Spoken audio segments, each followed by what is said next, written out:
Esiet sveicināti visi tie, kuri ir veiksmīgi pieslēgušies tiešsaistes pirmajā zaļajā meetupā ceļā uz COP26, kuru rīko Lielbritānijas vēstniecība Latvijā. Man sauc Kristaps Talbergs, prieks jūs visus sveikt. Ja nu gadījumā kāds no jums vēl turpina klikšķināt apkārt un pieslēgties, tad vēl mēs mirklīti uzgaidīsim. Starp citu, viss mūsu zaļais meetups būs pieejams 3 valodās - latviešu, krievu un arī angļu valodā. Tā kā plaša iespēja to klausīties. Just in case if you didn't understand a single word that I said, that just means that you have clicked on the wrong link and you're listening up to the Latvian translation, so I'll switch it up. There's a special link where you can listen to the whole meetup in English. The translation will be available in 3 languages, so please use that. Dāmas un kungi, ja nu gadījumā jūsu draugi paziņas grib vēl pieslēgties, tad ātri vēl varat padot ziņu viņiem, izmantojiet linku un pieslēdzaties klāt. Šodien Latvijas un Lielbritānijas vides eksperti un entuziasti diskutēs par klimata pārmaiņām, valstu iespējām mazināt ietekmi uz vidi, kā arī ilgspējīgu paradumu iedzīvināšanu sabiedrībā. Daudz par to ir diskutēts un vēl noteikti daudz vajadzētu diskutēt, jo uzlabojumi noteikti ir vēl pieejami, ir vēl mums daudz ko no labiem piemēriem mācīties. Zaļajā mīta programmā būs iekļautas 3 sesijas, jeb tādas kā pieturas šajās turpmākajās pāris stundās, kas palīdzēs labāk izprast klimata pārmaiņu cēloņus un, protams, arī sekas. Pirmajā sesijā, jeb pieturā domā zaļi, gaidāms iedvesmojošas Latvijas un Lielbritānijas vides ekspertu lekcijas par labā dzīves prakses tādiem piemēriem, ieviešot ilgtspējīgu domāšanu personīgajā dzīvē un arī uzņēmēju darbībā. Ko jūs ikdienā darat? Kā jūs videi draudzīgi dzīvojat? Varbūt ir kādi paradumi, kurus jūs cenšaties iemācīt jūsu bērniem, vai varbūt tieši kolēģiem uzņēmumā, tad par to mēs runāsim mūsu pirmajā sesijā Domā zaļa. Otrā sesija, ja pietura Runā zaļa, būs vides profesionāļu diskusija, kurā tiks apspriest dažādas pieejas un arī rīki klimata pārmaiņu mazināšanai un izvērtēts, protams, arī valdības un sabiedrības gan darbību, gan arī bezdarbību sekas. Savukārt trešā pietura Dari zaļi, iecerēta kā Latvijas dabas fonda Viktorīna par klimata pārmaiņām un ilgtspējīgumu. Prieks, ka esi pieslēdzies, patīkamu klausīšanos, skatīšanos, būs aizraujošas, vērtīgas sarunas, un es tev vēlu patīkamu skatīšanos. Man sauc Kristaps Talbergs, šodien būsim kopā. Šajā brīdī es vēlētos aicināt Lielbritānijas vēstnieka vietnieci un vēstniecības darba klimata pārmaiņu jomu vadītāju Rutu Radžavedžu-Pisanu atklāt šo brīnišķīgo meetup. Ruth, the floor is yours. Please. Thank you very much, Kristaps. So welcome everyone, and thank you for joining us today for our green meetup, our very first green meetup. As Kristaps said, I am Ruth Radžavedžu-Pisan. I'm the Deputy Head of Mission or Deputy Ambassador at the British Embassy in Riga, and I lead on all of our climate work. The British Embassy in Riga has always taken an interest in climate change or the climate change agenda, but this year is particularly important for us because we're hosting COP26, which is going to be in Glasgow in November. And we hope to have this as an in-person summit, and if so, it will be the largest summit that the UK has ever hosted with 30,000 delegates. So that's a bit about the embassy. I myself have always had an interest in the environment. I studied biology and environmental science at university. And I also try to make greener choices. So if I'm going to the supermarket, I take cloth bags with me. I use solid soap, shampoos. I choose loose fruit and vegetables. So I try and make lifestyle choices that are a little bit greener. And the embassy also is making an effort. We're trying to be a bit more sustainable. We have a hybrid electric vehicle for the ambassador. So those are the sort of things that we're trying to do. But in preparation for COP26, we've been involved in quite a lot of events. So this one today. I'm really looking forward to today's event. But we also participated in the Lampa Conversation Festival in September last year, where we had a panel discussion on green finance. So we tried to define what green finance was, and how society could benefit from that. And then last week or a couple of weeks ago, I was involved in the Youth Climate Forum, which we co-hosted with the Duke of Edinburgh International Award Scheme here in Latvia. And we had about 30 young adults who joined that. They got into groups together to discuss how they could make... They came together to discuss solutions on how they could make their environment more green. And they came up with sort of ideas for 30-day challenges and apps, and also it was really inspiring. So that was really, really good. And then today is our sort of main event as such.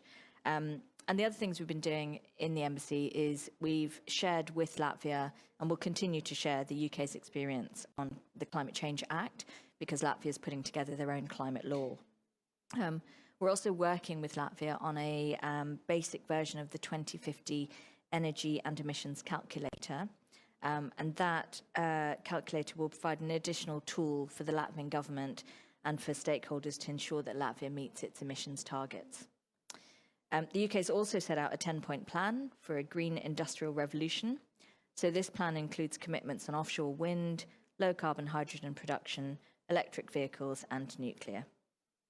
So today we've brought together climate experts and activists, so people with interest in making things better and achieving our targets, both from the UK and Latvia. So we're hoping today will help raise awareness of these issues and for people to take action. So I hope you find today really interesting and useful. I'm really looking forward to it, like I said. And if you're not already thinking about the environment and any changes that you can make, I hope this session will inspire you. I'm hoping it's going to inspire me. So thank you very much. Thank you, Ruth. I think in life there's multiple maybe areas in life, maybe particularly in business, then where you want to keep things in secret. Maybe there's this product that you want to take. Hey, this is going to benefit me and will profit and so forth, but not in climate change ideas, not in climate change some initiatives that we can learn from each other. Thank you very much. Pirmā sesija Domā zaļi. Mums tātad būs 4 lektori no Lielbritānijas un Latvijas, kuri dalīsies savos piemēros, ieviešot ilgtspējīgu domāšanu personīgajā dzīvē un uzņēmēju darbībā. Un es aicinātu šajā brīdī visus, kuri ir mums pieslēgušies un kuri skatās, jums ir lieliska iespēja, vienalga, kur jūs atrodaties, mājās, darbā, skatāties šo visu meetupu. Jums ir iespēja uzdot jautājumus. Konkrēti uzreiz lektors runā, raksti komentāros Facebookā savu interesējošo jautājumu, vai arī var sūtīt jautājumus uz sekojošo telefonu numuru. Vajadzētu kaut kur ekrānā parādīties. Ja kas, tad 2670 6361. 2670 6361 ir tālrunis. Gan īsziņās, WhatsAppā varat noteikti tātad izmantot šo tālruni, lai uzdotu sev interesējošos jautājumus. Vienalga, kurš no lektoriem vai kāda no sesijas daļa mums būs. Noteikti to izmantojiet. Šajā brīdī man ir patiesi prieks sveikt brīnišķīgu fotogrāfiju, pasaulē atzītu vidas fotogrāfu Mandiju Barkeru, kura dalīsies savā pieredzē, savā stāstā par to, kā ir tapušas un kā top viņas bildes un ko viņa savā darbā ir sapratusi par dabu un par klimatu. Mandy, please, we welcome you. Thank you. Hello, thank you very much, and hello to everyone in Latvia. Thank you for asking me to speak on behalf of the British Embassy. I'm just going to briefly talk through my work and relate that to, what's going to happen at COP26. Thank you. Thank you. So, marine plastic debris is plastic that has been created and manufactured on land and that has somehow found its way into the sea through bad waste management. And here you can see me on the west coast of Scotland with just an example of some of the amount of plastic that is washing up in oceans around the world. I first started kind of noticing this more than 10 years ago, and I've been photographing marine plastic debris for more than 10 years, just only marine plastic debris. This particular issue just completely shocked me when I found like a children's car seat, a fridge freezer, a computer washing up on the east coast of England, just where I used to live. I realised that I wanted to try and engage audiences to try and understand what was going on. Maybe people that live in land and don't actually go to the coast. Initially, I began to photograph items as I found them on the shoreline like this, but I realised that people weren't really interested in seeing rubbish because, you know, it's quite a common phenomenon at the moment. So I realised that I had to collect the objects and bring them back to the studio and try and give them some sort of aesthetic visual attraction to try and attract people to look at the rubbish and then read the information and the captions as to what it was representing. So here you can see fishermen's gloves and plastic bags. And I just gave the simple caption of the amount of years it took for each of these plastic items to degrade in the ocean. For example, 30 years for PVC plastic fishermen's gloves on the right-hand side there to degrade. So all of these different plastic objects, I created a timeline. You can see the orange plastic bag there took 1 to 3 years to degrade. And then at the end of the timeline is a piece of styrofoam or polystyrene, which is aerated plastic, which never ever goes away. It's always with us somewhere on the planet. And in the middle there, you can see the base of a plastic bottle, which takes 450 years to degrade in the ocean. Since science has moved on, they say that plastic, all plastic that's ever produced, is still with us somewhere on the planet. After I did more research into the plastic that was existing in my local area, I realised that this was a common problem around the world. And this particular image shows 276 pieces of plastic that was recovered from the stomach of an albatross chick. This is a 30-day-old juvenile albatross bird.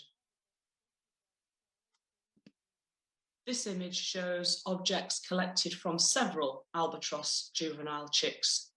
And what was particularly horrific for me was that the Epsom inkjet cartridge there is the inkjet cartridge that I use in my printer at home. And to think that this object could be found in the stomach of a bird was something that shocked me beyond belief and just made me feel that I would never ever give up this subject. After I'd photographed single objects, I decided it would be really good to represent the mass accumulations that are existing in the ocean. So this image is called Soup Refused, and this is based on a collection of plastic that was from the island in Greece. And basically on the shoreline, goats were eating plastic and then spitting out the plastic into the sea, and that was being carried back out into the ocean. So this is another example of a land animal which is interacting with plastic. This is called Soup Turtle, and this is based on children's bath toys, floating bath toys that fell from a container ship in 1992. And these bath toys circulated all around the world, and oceanographers have made many different discoveries on where they ended up. Some were found in the Arctic, frozen in the Arctic, and then they thawed and then kind of carried on their journey around the rest of the world. Just to show an example of how marine creatures and birds could mistake plastic for food, on the left-hand side here is a ball of monofilament fishing line, and on the right-hand side are fish eggs. So it's quite easy for creatures to mistake plastic for food.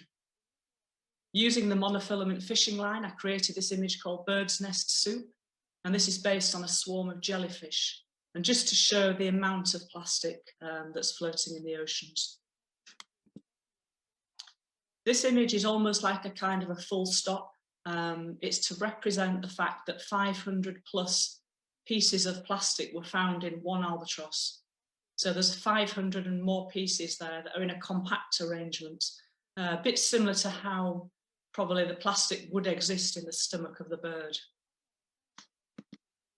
Another project I did was I thought it would be really good to try and link people around the world to be involved in my work. So I put out a social media call for people to collect footballs or soccer balls from their local beach and to post them to me so that I could create an image. You know, unlike COP26, when all, you know, kind of international leaders and people are coming together, I thought this would be a global representation of a plastic issue and problem. So people started to send me footballs from all around the world, and this particular man sent 228 from the west coast of Scotland, And in the end, I received 769 footballs from all over the world. And I created this image called Penalty the World. The series is called Penalty because in the game of football, penalty is an error or a mistake. And I think this is quite appropriate because penalty is the price that we're all going to pay if we don't do something about this plastic issue. I work with scientists a lot in my work, which is what underpins, you know, kind of what I do, the scientific research, the plastic, the effects on animals, etc. This is an example of an expedition that went to Henderson Island in 2019. And I was very lucky to join these scientists to this remote location. As you can see, it's one of the remotest places on the planet. It's isolated right in the middle of the South Pacific Ocean.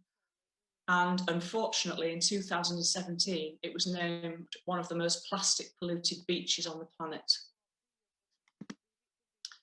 It's the most stunning, uninhabited coral atoll, one of only 2 coral atolls in the world, and it has endemic species and birds that live nowhere else on the planet. Unfortunately, the beaches were actually covered in plastic. This is an example of me photographing some of the plastic in a cave on Henderson Island. I created images based on the amount of plastic we found on the island. Incidentally, the island is more than 5,000 kilometres from the nearest major landmass. So all these objects have travelled more than 5,000 kilometres to reach this remote island.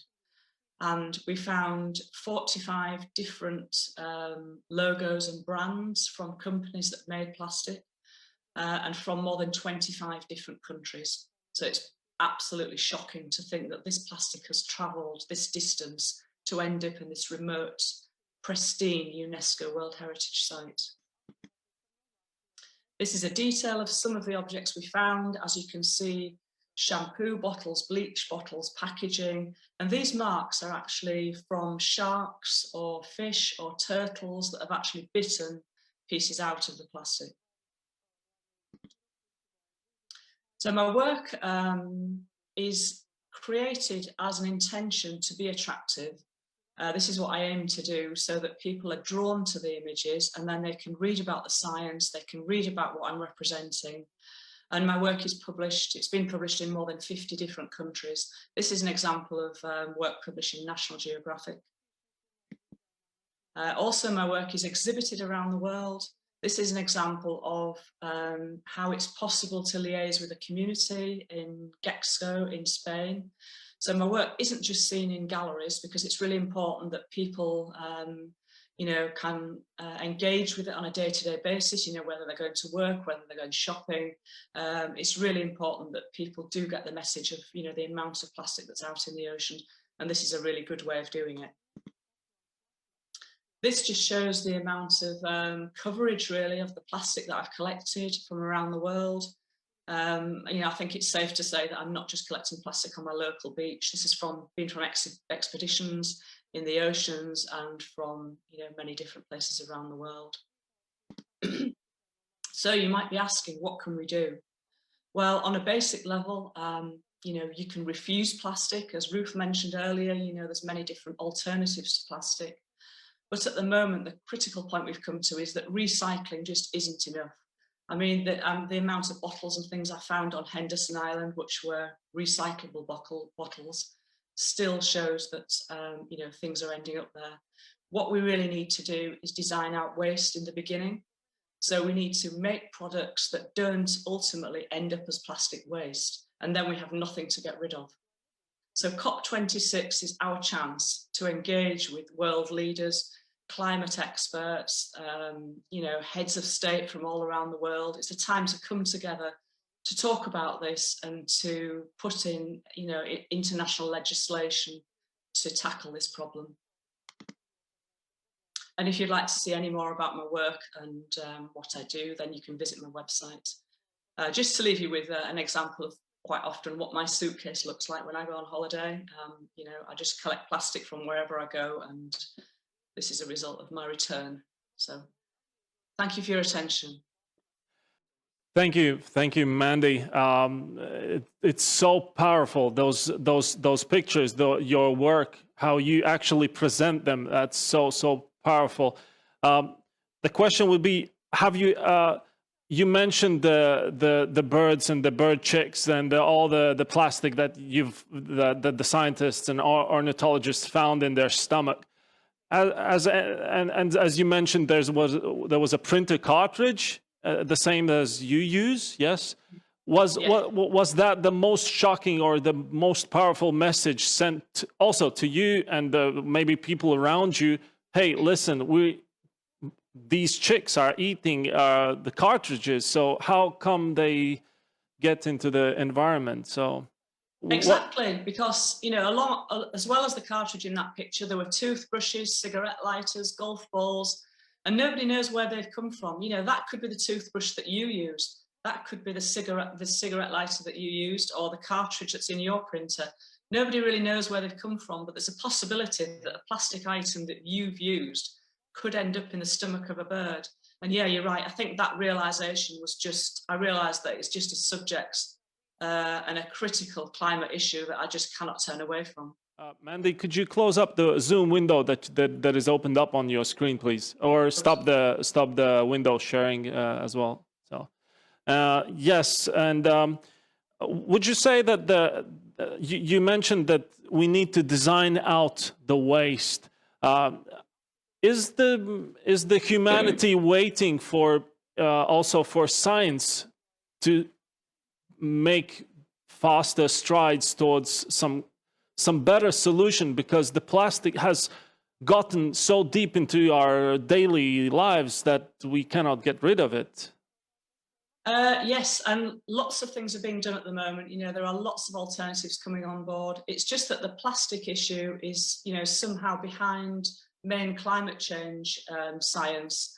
And we have to do a lot more science to kind of catch up with that. But a lot of things are being done. But the amount of plastic that, there's 300 million tons of plastic waste produced every year. And that's a huge problem. There's no point in running around cleaning it up and trying to manage it. It needs to be stopped at source so that this huge amount of plastic isn't left for us to get rid of. Thank you very much for your presentation, for your work, and it was great to see it. And thank you, Mandy, for being with us. Thank you. Thank you for having me. Dāmas un kungi, tā bija Mandy Barker, godalgota vides fotogrāfe, un ja vēlaties viņas darbu aplūkot, tad dodieties uz viņas mājaslapu mandy-barker.com, tur var apskatīt viņas darbus. Šajā brīdī mēs turpināsim attiecīgi ar kādu vēl prezentāciju, un I'm glad to welcome Professor of Environment Psychology at University of Bath. I welcome Lorraine Whitmarsh. Good morning.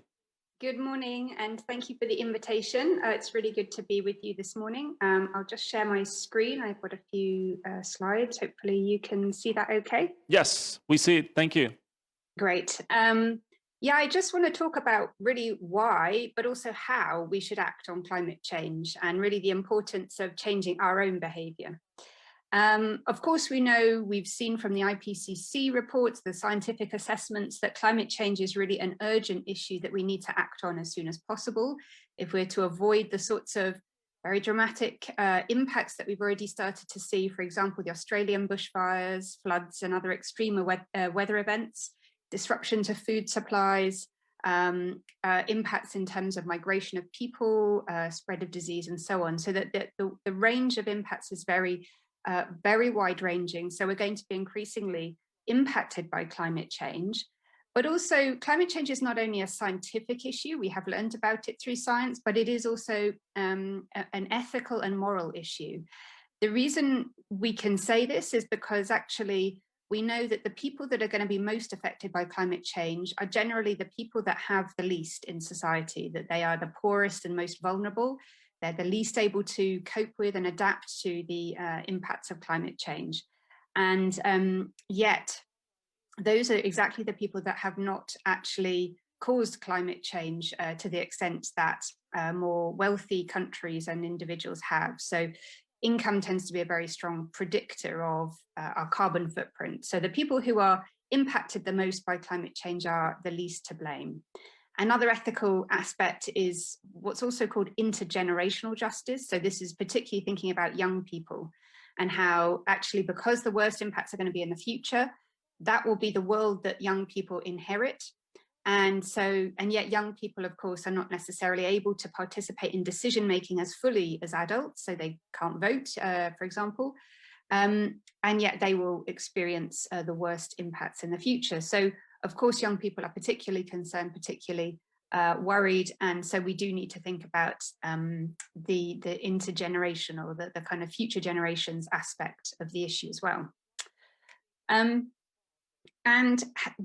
What we also know is that in order to reach our very low carbon future that we need to get to very quickly, we need to not only have the right technologies and products, but we also need to change our lifestyles very significantly.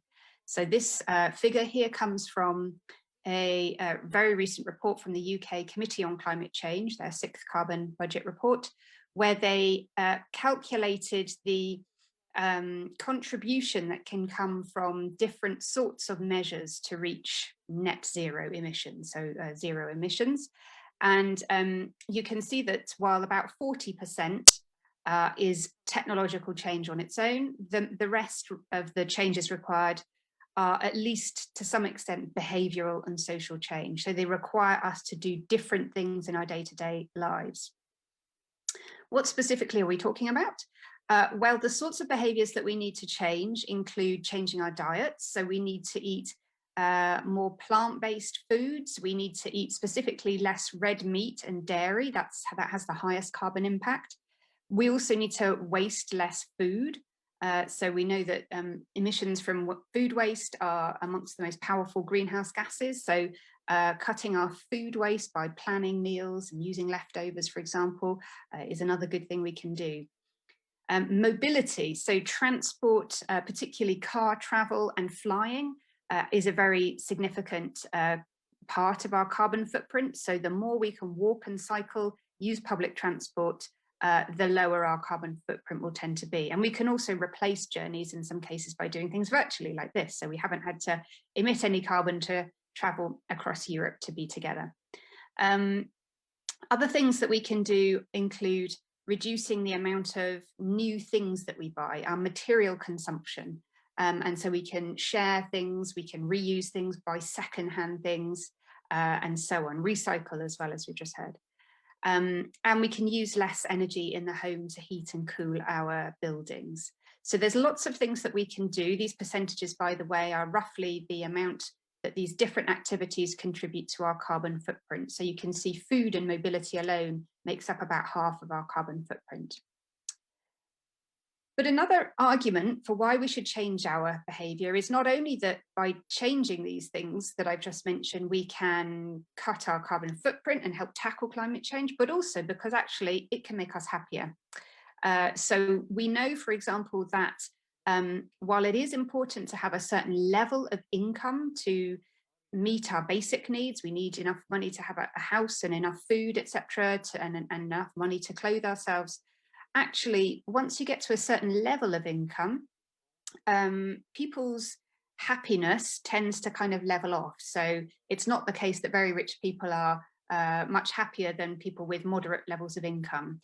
And so that's what this figure basically shows, is that with different ways of measuring, well, happiness and well-being, so in terms of stress or how you evaluate your life or how happy you are, actually at a certain level of income that tends to kind of level off and you don't get any further benefit.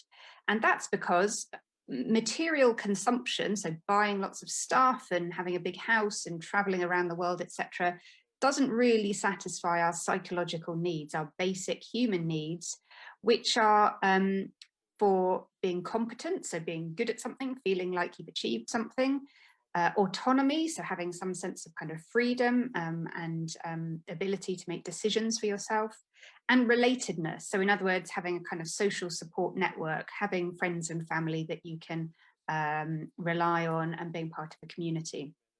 Those things are better satisfied in general by lower carbon activities. So think about creative hobbies and spending time with family and friends, gardening, being in green spaces. Those are things which generally have lower carbon footprints than consumption, shopping, and they make us much happier.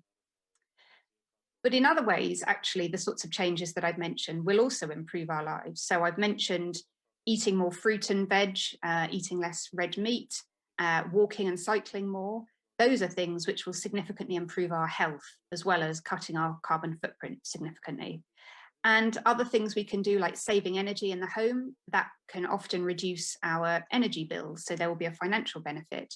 And more generally, as we think about recovering from COVID, the economic recovery that we need to make as a society, if we can invest in industries like insulation in homes or green technologies, the more we can create those sort of green jobs as we rebuild our economy, the more we can tackle climate change as well as have those economic benefits. The good news in terms of thinking about how to make this change is that actually there's a lot of public support for tackling climate change. So actually we found in our surveys, not just in the UK, but elsewhere, that concern for climate change has been rising over the last few years and actually has continued to rise a little bit even in 2020, when of course we were very worried also about COVID. So our concern has not been dented over the last year by the pandemic.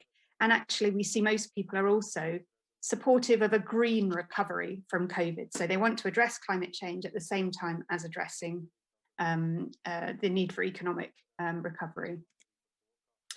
But of course, those positive attitudes and that support amongst most members of the public for tackling climate change needs to be translated into action. And the good news is that COVID has in some ways provided an opportunity to actually change people's habits, because a lot of the things that we've been doing in the last few months in lockdown, involving traveling much less, saving water and energy at home in some cases, cutting food waste, we've seen a lot of people doing that, buying less, spending more time in the garden, reading, etc. Those sorts of things tend to have much lower carbon footprint than the things we were doing before the pandemic. And actually many people have said there are things about those changes that they've enjoyed and they want to maintain. But the key issue is how we actually retain those behaviour changes in the longer term. When restrictions are lifted from COVID, will we continue to do some of these things? And that completely depends on having the right infrastructure in place in cities and towns, and more widely, having the right technologies to support these changes, having the right social and economic policies in place. Because we know, and this figure comes from the United Nations Environment Programme emissions gap report that recently came out, we know that changing lifestyles requires not only awareness amongst the public, so we do need to give people information, but that alone is not enough. We also need structural change, so we need the economic policies, the infrastructure, etc. We need the social change, so we need public participation in activities, and we need to change norms and the sort of media context as well. And my final point is that the timing is also really important. So we have an opportunity as we transition out of lockdown and out of the COVID restrictions back into some level of normality. In order to retain the sort of low carbon habits that we've got, we need to really ensure this is a golden opportunity, because habits tend to be a barrier to behavior change. But where there is this disruption to habits that the pandemic has caused, this is actually a good opportunity to get people to do things in new ways, because we know from previous studies like this one, where they gave people some information about the bus service in their area and a free ticket to try the bus. That was only effective for people who had recently moved house, and it increased bus use amongst that group very significantly, whereas it didn't have any effect on people that hadn't recently moved house. So actually periods of disruption provide really good opportunities to get people to do things in new ways. So just to finish, climate change is an urgent issue, but it's in order to address it, we need to change our lifestyles, but doing that will actually improve our lives in general. In order to change our lifestyles, we need to engage with people to understand what's important to them. We need to design interventions with wider benefits in mind, so well-being benefits, health benefits, etc., equity. We need to implement multiple interventions, so social norm changes, pricing policies, redesigning cities, and we need to get the timing right. So we really need to use this opportunity as we come out of the pandemic to implement these changes, to lock in the emerging low carbon habits that we've seen people adopting. Thanks. Thank you, Lorraine. I want to remind our viewers that you have a chance to ask a question to our guests. So you can use the comment box in Facebook. Just type down your question, or you can use also the phone number 26706361. Tātad, dāmas un kungi, ja jums ir jautājums kādam no mūsu viesiem, tad lūdzu izmantojiet vai no telefonu 26706361, vai arī vienkārši chatā rakstīt jautājumu. Here's Lorraine, one question from the viewer. What is the option? What is the opinion on nuclear energy as part of the solution in combating climate change, as well as the higher impact on the environment from other modes of power, both electricity and heat production, including renewables? I will answer that question drawing on what I know about public opinion about nuclear in part, because we definitely need to decarbonize our energy supply. So we do need to have green sources of energy, including renewables and potentially nuclear. But we do know that in some countries, for example, the UK, attitudes to nuclear are generally not as positive. It's not as well supported as, for example, renewable energy. And there are various reasons for that, of course, partly to do with cost, but also safety concerns. So it will be much easier in some countries, particularly the UK, to get public support for renewable energy than for nuclear. But yeah, definitely in some places it's likely to form part of the energy mix to get to net zero. Thank you very much. Once I was listening to your presentation, one word kept coming back to my mind. There's a great movie called Minimalist, where you can totally, the guys just tell their story about how to make life simple with lesser things surrounding you. So that also is some that can, maybe for somebody, it can help. Thank you, Lorraine. Thank you very much for your presentation. Un, dāmas un kungi, mēs turpināsim mūsu zaļo meetupu. Šajā brīdī mēs turpināsim sarunas par klimata pārmaiņām, protams, arī par vidi. Un mums šajā brīdī ir pievienojies Eko Baltija grupa valdes priekšsēdētājs un organizācijas Not Hot dibinātājs Māris Simonovičs. Vai var pamēģināt vēlreiz? Tagad ir. Tagad ir, ne? Jā. Ir. Ļoti labi. Bija tiešām interesanti dzirdēt iepriekšējos runātājus, un es cienījamiem klausītājiem iedošu varbūt tādu bišķi savu perspektīvu par to, ko mēs darām Eko Baltijā, kāda ir mūsu izpratne par ilgtspēju. Un patiesībā arī par to, ka ilgtspēja un atbildīga attieksme pret vidi ir šī te jaunā norma, pie kuras būtu visiem jāsāk pierast. Un patiesībā tas nemaz nav tik grūti, ja par to sāk piedomāt. Lūk, manā dzīvē ir 5 R, kas ir, es teiktu, gan manas personīgās dzīves, gan arī mūsu uzņēmuma pamatprincipi, un ko šie 5 R nozīmē. Pirmkārt, vissvarīgākais ir refuse. Tas nozīmē to, ka katram no mums pieņemot lēmumu par patēriņu ir iespēja atteikties. Atteikties no nevajadzīgām lietām. Nākamā lieta ir reduce. Tas ir ļoti līdzīgs termins, kas apzīmē iespēju atteikties un samazināt patēriņu lietām. Mēs visi zinām, ka ir tāda lieta kā pasaules globāla aptaukošanās, un samazinot patēriņu, mēs glābjam ne tikai pasauli, bet arī paildinām savas iespējas sasniegt cienījumu vecumu. Nākamā lieta kas ir vidas politikas pamatā, ir reuse, respektīvi lietot lietas vairāk kārtīgi, līdz ar to samazināt jaunu atkritumu rašanos, un mēs šodien esam dzirdējuši dažādas versijas arī radio pārraidē par to, ka var iepirkties izmantojot, piemēram, burciņas, aizejot uz šo bez iepakojumu veikalu. Nākamā lieta ir repurpose. Ko tas nozīmē? Tas ir retāk sastopams, un Latvijā šobrīd iespējams nav tik populārs termins. Bet tas nozīmē to, ka lieta, kas ir nokalpojusi savai pamatfunkcijai, tiek izmantot citiem mērķiem, jo tipisks piemērs iespēja izmantot stikla iepakojumu, izveidot, pieņemsim, lampas.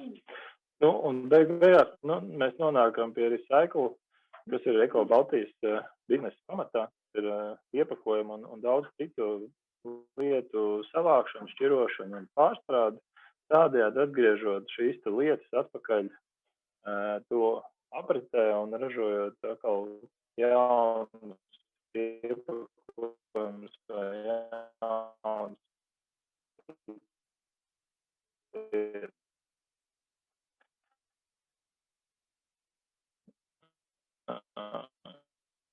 Mazi. Tagad tūlīt pagam arī. Nejot iedzīvotāji. Šeit tieši piemēri, ko mēs. Jā, lūk, tad šie te konteineri atspoguļo to, kā izskatās Eko Baltijas piedāvātie pakalpojumi klientiem. Kā jūs redzat, bioatkritumu šķirošana, tas šobrīd ir viens no top projektiem un top tādām vadlīnijām, par ko arī Eiropas Savienība runā, šī bioloģiski noārdamu atkritumu šķirošanas sistēmas izveide.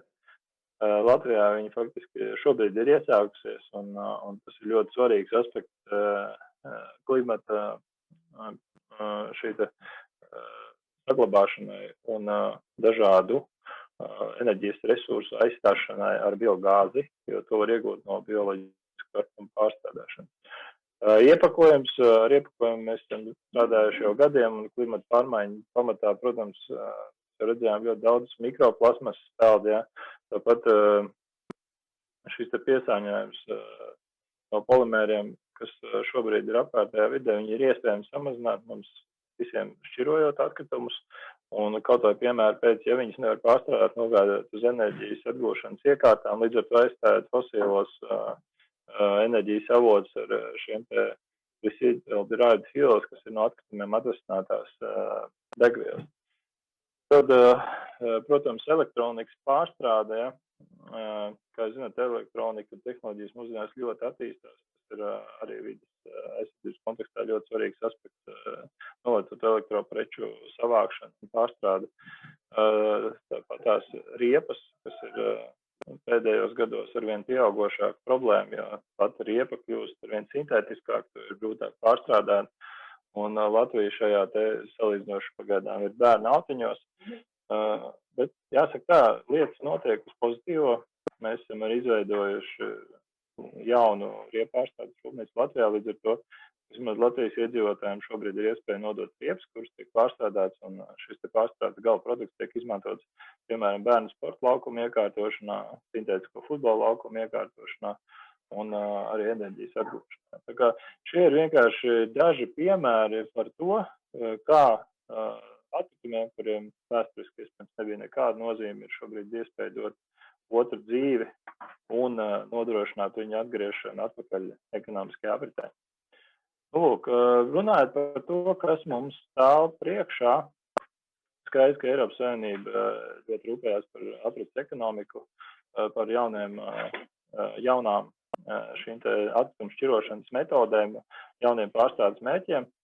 Un viens no tādiem ir arī tekstils, kas veido ļoti būtisku daļu no atkritumiem. Un šis ir ļoti tāds arī atkritumu veids, ar kuru jebkurš cilvēks var strādāt personīgi. Jo daudzas mūsu izstrādā, viņas noteikti viņu ar nodošu šķirošanu laukumos, ka viņas sarunās šos izstrādājumus lietot. Ja, un jāsaka tā, ka šis fashion trends, ja, kad katru gadu atjaunot garderobu ir viens no vidē nedraudzīgākajiem patēriņa tādiem, kā lai saka, patēriņa veidiem, jā, jo mēs varam vienu to pašu drēbi pēc būtības valkā daudzus gadus vai arī mainīt viņu katru gadu. Tā kā Latvijā pavisam drīz šī tekstilu šķirošana, es domāju, sasniegs valsts mērogus, esam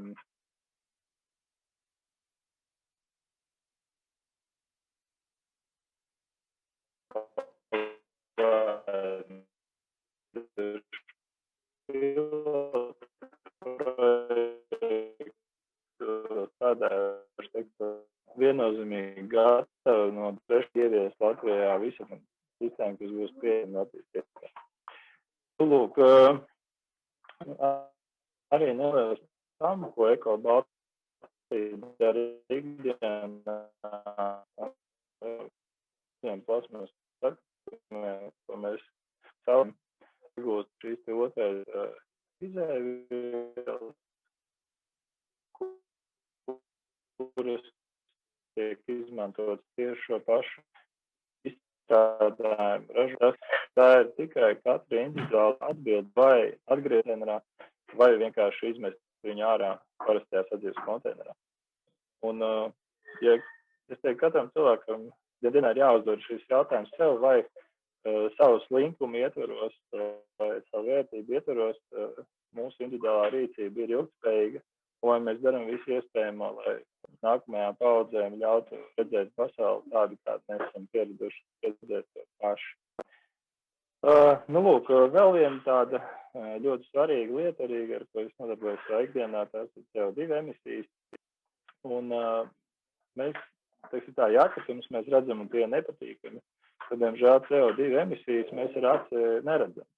Un tāpēc nothot.org iestājās pirmkārt par to, ka ir cilvēkiem jāapzinās sevis atstātā pēda, jāspēj sarēķināt, cik tad CO2 emisijas viens cilvēks emitē, un jāizstrādā plāniņš priekš sevis, kā samazināt šīs emisijas, un galā piedāvājam ar iespēju kompensēt šīs emisijas, iestādot koku cilvēku vietā. Es gribu teikt to, ka CO2 emisiju samazināšana, tas nav kompromiss, teiksim. Ir jābūt ļoti mērķiecīgai uz rezultātu orientētai darbībai, lai šīs CO2 emisijas samazinātu. Ja? Mēs savu vērtību labā nedrīkstam upurēt nākotnes paudžu, redzēt zaļu pasauli. Tā ir liela problēma. Mēs visi zinām, ka mums patīk braukt ar dīzeļu mašīnām, jo dīzels ir lētāks, tāpat laikā šobrīd attīstās daudz dažādas tehnoloģijas vidē draudzīga transporta kontekstā, un te piemēram pēc varu pastāstīt arī par Eko Baltijas pieredzi, kuru mēs pagājušajā gadā nopirkām 5 saspiestās dabasgāzes mašīnas, kuras mums ļaus ietaupīt 94 tonnas CO2 emisiju gadā. Protams, tas nav lēts. Protams, tas bija eksperiments, jo tikai viena stacija, kurā bija iespējams tajā brīdī uztankot šīs mašīnas. Šobrīd, kad ir pagājis pusgads, es varu teikt tikai to labāko. Man ir prieks redzēt, ka jau mūsu investīciju programmā ir tikai šāda tipa mašīnas sadzīves atkritumiem. Mēs redzam arī, ka attīstās savākšanas šis te tankošanās tīkls, ja, ka degvielas uzpildes stacijas attīst iespēju uzpildīt mašīnas ar saspiesto dabasgāzi, un kas arī ļoti svarīgi, ka valdība ir šajās aktīvas iespēja palīdzēt videi un veido nodokļu politiku, kas atbalsta šādu tipu investīciju. Tā kā kopumā jāsaka, ka nevajag gaidīt, kad saujiņa vides entuziastu panākt šo te klimata pārmaiņu pozitīvu virzienu. Mums katram ir jāiesaistās, katram ir jāizdara kaut kas vismaz neliels un jāmaina savos paradumos. Ir tikai miljoni cilvēku, kas iesaistīsies, spēs apkarot šīs negatīvās klimata izmaiņas un realistiski arī kaut ko lietas labā, lai pasauli turpinātu eksistēt tāda, kā tā bija. Un tā ir katra mūsu individu atbildība nodrošināt iesaisti, pašam iesaistīties, iesaistīt savus ģimenes locekļus un atbildīgi izturēties pret sevis atstāto nospiedumu dabā. Tas no manas puses viss. Paldies! Liels paldies, Māri. Atgādināšu skatītājiem, mirklīt būs arī jautājums tev. Jautājumus varat uzdot gan turpat Facebook komentāros, gan arī rakstot uz telefonu numuru 267 06 361, 267 06 361. Lūk, jautājums, cik daudz no sašķirotajiem atkritumiem Latvijā tiek reāli pārstrādāti? Es domāju, tā no sašķirotiem atkritumiem tiek pārstrādāt, es domāju, 90%. Neteiksim 10, kādreiz varbūt 20% kādā pašvaldībā, kur ir vēlāk sāksies šī dalītā vākšana. Tie ir tie sadzīves atkritumi, kas ir iemesti dalītās atkritumu savākšanas urnās.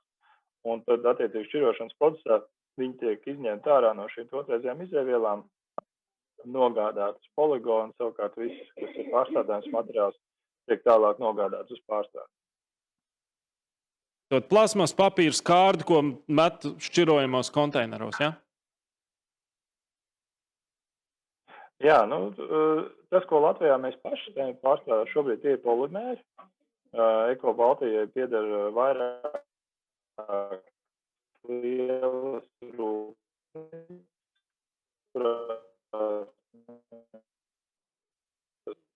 Jā. Mums ir, ik pa laikam, diemžēl, mēs tevi tādos pusvārdos dzirdam. Pusvārdos tas vēl būtu tā kā maigi teikts, laikam pusteikumos, ja?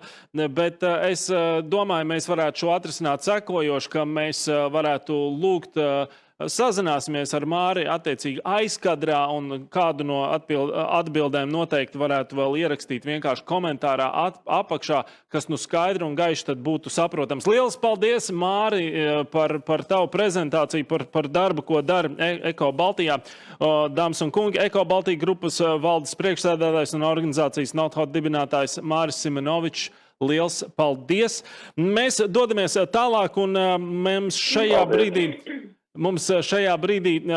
pieslēdzas klāt mūsu zaļajā mītapā Latvijas beziepakojuma preču veikala Burka dibinātāja Marija Sološenko. Sveika, Marija!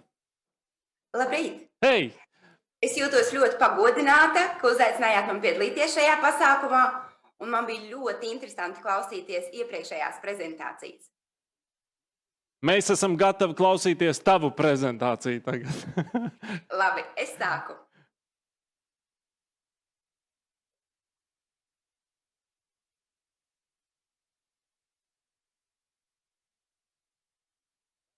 Redzam? Vai jūs redzat manu prezentāciju? Jā.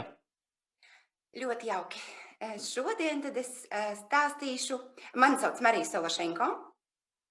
Esmu zaļā dzīvesveida piekritēja un beziepakojuma preču veikala Burka dibinātāja. Šodien es stāstīšu par sevi. Kas tad es esmu, ko es jūtu un kā es atradu savu aicinājumu. Tātad par mani.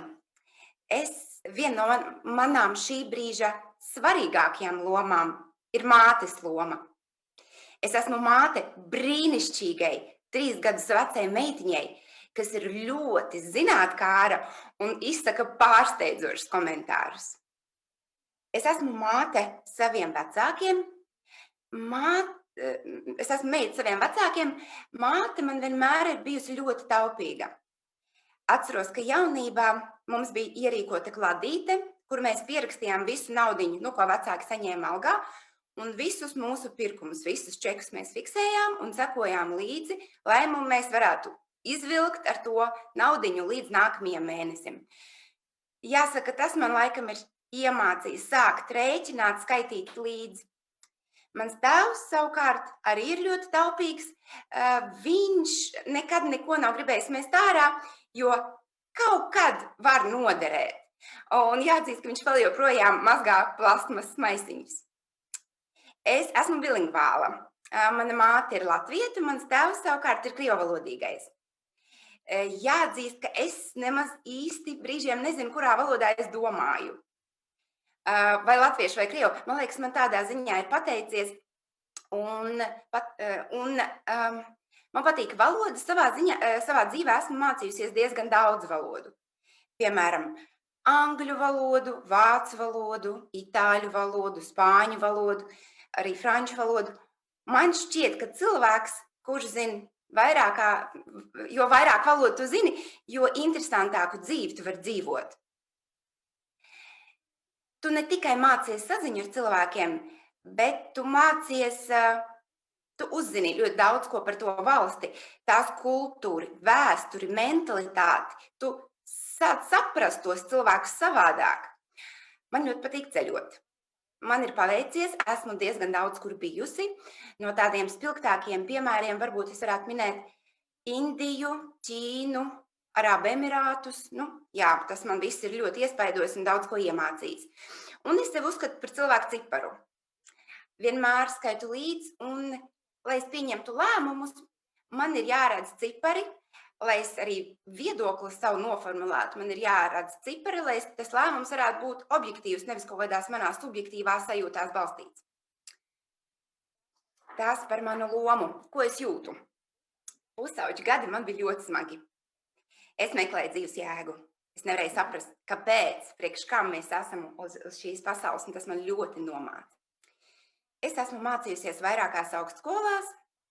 Bakalaurs man ir uzņēmējdarbības vadībā, turisma nozarē, un maģistrs man ir finanšu vadībā, finanšu analītiķa kvalifikācija man ir. Esmu strādājusi dažādās vietās, sākot ar asistenti, biroju vadītāju, mārketinga menedžeri, projektu koordinātori. Līdz pēdējā mana darba vieta bija valsts kontrole.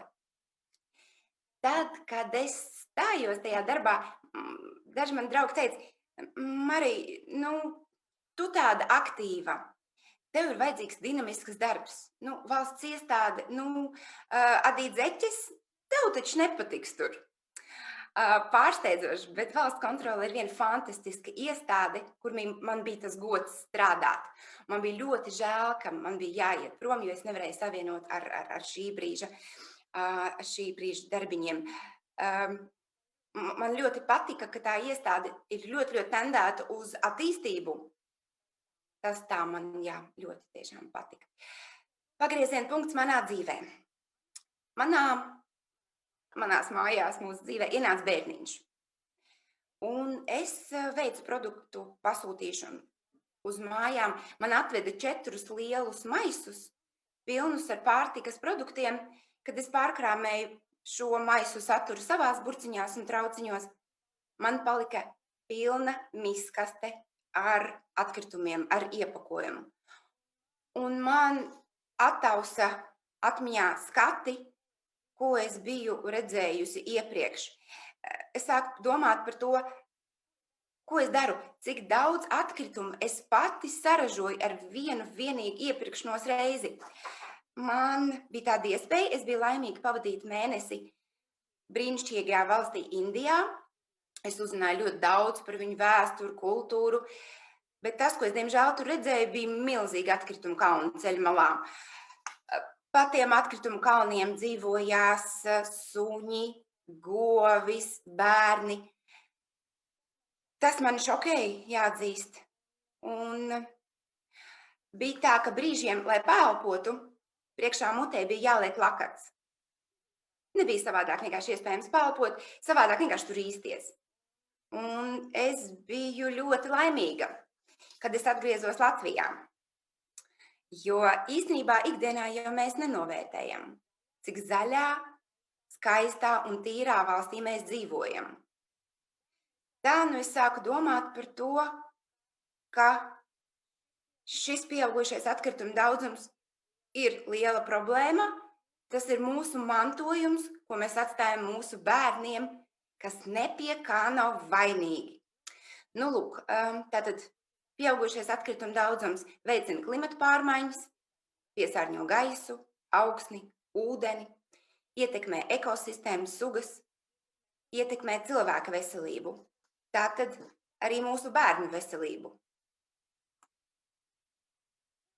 Sāku skatīties internetā, meklēt, kādi tad ir iespējamie risinājumi, kā es varētu padarīt savu dzīvi vidē draudzīgāku un ilgtspējīgāku. Atradu informāciju par zero waste, jeb bezatkritumu pieeja. pieeju. Un nedaudz par šo konceptu, kas ir radies ASV 20. gadsimta 62. gados. Šī koncepta vīzija ir dzīve bez atkritumiem. Un filozofijas galvenā pamatideja ir pārdomāt ikdienas patēriņa ciklu un atkritumu šķirošanu, uztvert atkritumus kā otrais izmantojumu resursu. Filozofijas pamatuzdevumi ir atteikties, samazināt, izmantot atkārtot, šķirot un pārstrādāt, kā arī kompostēt. Bet es varbūt nestāstīšu vairāk par šiem 5 R, jo iepriekšējie runātāji jau par šo pastāstīja. Tātad es sāku ieviest šos principus arī savās mājās, jo jau tad varēja iegādāties daudzus produktus bez iepakojuma, piemēram, tirgu, specializētajos tējas, kafijas, garšvielu veikalos, bet man ar mazu bērnu uz rokām, tas nebija īsti ērti izdarāms. Turklāt tāda mana ceļošana apkārt jau arī savu ekoloģisko pēdu sniedz. Tā man radās ideja apvienot visus šos produktus vienu vietu un izveidot beziepakojuma preču veikalu, ko tad arī nosaucām par burku. Šādi izskatījās mūsu komanda 2018. gadā. Runājot par mūsu sortimentu, jāsaka, viņš ir diezgan plašs kļuvis. Īpaši iecienīti ir rieksti, saldumi, gatavie ēdienu maisījumi, vidēji draudzīgās higienas un saimniecības preces. Kāpēc mūsu klienti izvēlas pirkt bez iepakojuma? Mūsu klienti vēlas rūpēties par vidi un samazināt sevis radīto atkritumu daudzumu. Šādi iepērkoties var ietaupīt, jo iepakojuma izmaksas sastāv līdz pat 30% no preces tirgus vērtības. Pie mums ir iespējams iegādāties tieši tik, cik ir nepieciešams konkrētas receptes pagatavošanai. Esam sapratuši, ka savas platformas ietvaros varam darīt vairāk. Tā ir radušās dažas iniciatīvas. Kā piemēram burku maiņas plaukts. Es sapratu, ka ir cilvēki, kam mājās ir sakrājies daudz tukšo stikla burciņu, kurus viņi nevēlas izmest. Un ir cilvēki, kas vāra ievārījumus un kas labprāt paņemtu šādu burciņu par brīvu, nepirktu jaunu. Tā esam izveidojuši plauktu, kur vieni nes, otri ņem. Jāsaka, šobrīd trauku sakrājies diezgan daudz, tā kā aicinam ņemt, nevis nest. Laimes muzejs Indrā ir tāds brīnišķīgs muzejs Latgalē, diezgan jauns muzejs, kurš dažādiem veidiem parāda cilvēkam, kā tad tikt pie tās laimes sajūtas. Un viens no šiem veidiem ir trauku plēšana uz laimi. Kādā brīdī viņiem sāka pietrūkt trauku, ko plēst. Un mēs uzrunājām savus sekotājus ar lūgumu atnest kādus saplīsušus, nevajadzīgus traukus, ko tālāk nodot laimes muzeja vajadzībām. Un cilvēki sāka nest. Sākumā viņi nesa saplāstus tādus traukus, bet tad viņi sāka nest arī labus, jaunus traukus, kam vienkārši mājās nav vietas, kas ir uzdāvināts, bet nav lietots. Šos labos traukus savukārt ņem citi cilvēki. Bieži vien studenti novērtē šo iespēju paņemt kaut ko par brīvu. Un jāsaka, ir šajā kastē atrasts arī tādas pērles, kā piemēram Kuzņecova porcelāna fabrikas servīze. Porcelāna servīze, kas ir tāda vērtība, ko tur arī var tālāk, realizēt, ja ir vēlēšanās. Sveču gali, vēl viena iniciatīva. Šeit ir tā, ka īpaši pēc svētkiem daudziem ir palikušas neizdegušas šās sveces, bet, nav jau obligāti to mest ārā. Ir citi cilvēki, kas lej sveces un kas labprāt paņemtu šo izējumateriālu par brīvu. Tā mums ir tāda kaste sveču galiem. Vēl ir citas iniciatīvas, bet es te vairs neiedziļināšos, es skatos, ka esmu jau pārtērējis laiku. Tad, varbūt gribēju norizumēt tas, ko es iepriekš teicu par to savas dzīves jēgas meklēšanu. Kaut kādā brīdī, darot šo visu, es sapratu, ka es zinu, kas ir tā mana dzīves jēga. Man šķiet, ka man gribas dzīvot tā, lai padarītu šo pasauli kaut nedaudz labāku. Nu, lūk, un nākotnes plāni mums ir saistās ar mūsu internetu veikalu attīstību. Šogad esmu ieplānojis veikt mūsu iekšējo procesu efektivitātes uzlabošanu, automatizēšanu. Plānoju arī paplašināties un attīstīt citas zaļās iniciatīvas. Nu, un arī esmu domājusi par frančīzes izveidošanu. Paldies par uzmanību. Vai jums ir kādi jautājumi? Jā, paldies. Mums ir jautājumi un atgādināšu to, ka tos var uzdot turpat komentāros. Paldies. Te lūk, kāds ir, jo es pieļauju, kāds arī skatījās un domāja, nē, nu Marijai viss tik skaisti rožaini un tā, ka kur tad vēl vairāk, ja? Bet rekur jautājums, vai kāds no ģimenes locekļiem ir izrādījis pretestību pret beziepakojuma un zaļo dzīvesveidu vispār, un vai ir izdevies viņus pārliecināt? Varbūt ieteikumu, kā labāk pārliecināt? Jā, sākumā īstenībā, kad man radās tā ideja, visi, kam es par to stāstīju, bija diezgan skeptiski. Jo tas nevienam nav vajadzīgs, tu pazaudēsi daudz naudas, tas ir vispār kaut kas tāds, bet arī šie skeptiķi tagad sāk aizdomāties par vides jautājumiem. Burciņas, jā? Kas? Un nes tev burciņas. Nes man burciņas, šķiro atkritumus, lieto vienreiz lietojamo preču, daudzreiz lietojamās alternatīvas. Lieliski. Tā kā, man liekas, ka mēs ar savu piemēru rādam cilvēkiem, ka var dzīvot arī tā. Piemērs ir tas spēcīgākais, kas var pārliecināt kādu. Jā, piekrīt.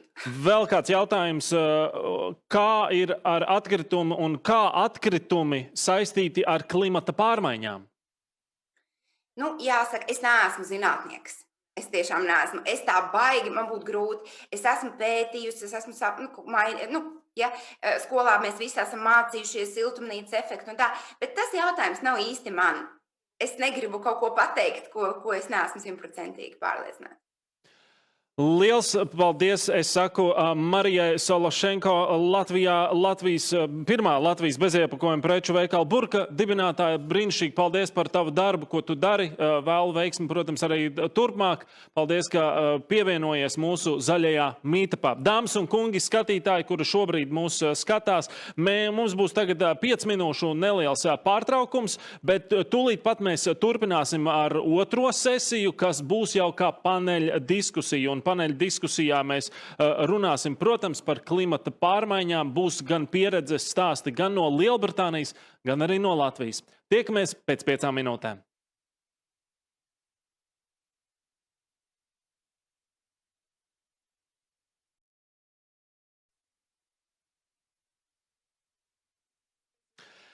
Esiet sveicināti Latvijā pirmajā zaļajā meetup ceļā uz COP26, ko organizē Lielbritānijas vēstniecība Latvijā. Man sauc Kristaps Talbergs. Mēs turpinām ar otro sesiju.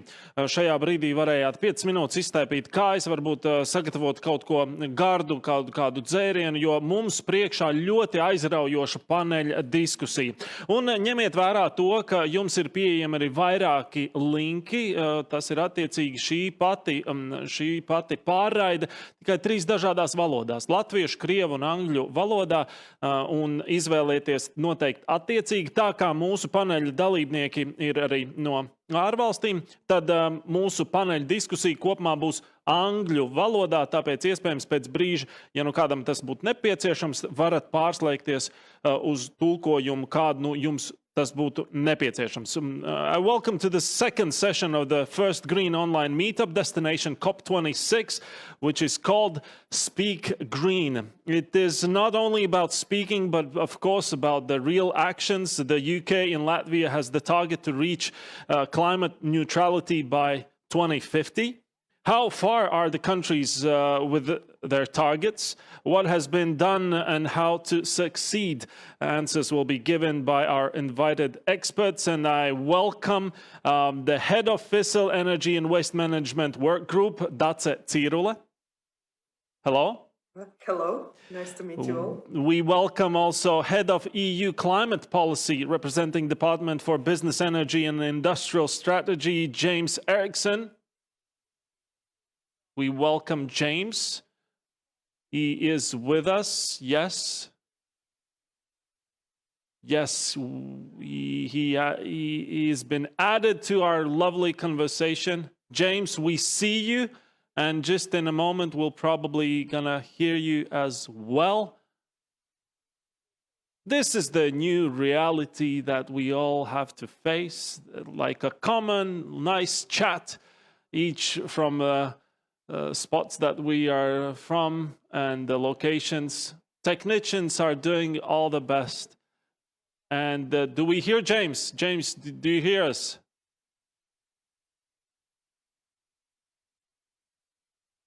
All right, we see you. James, unmute yourself. Unmute yourself, please. Apologies. Yes. Hopefully you can hear me. Very sorry about that. It is okay. That's fine. No worries.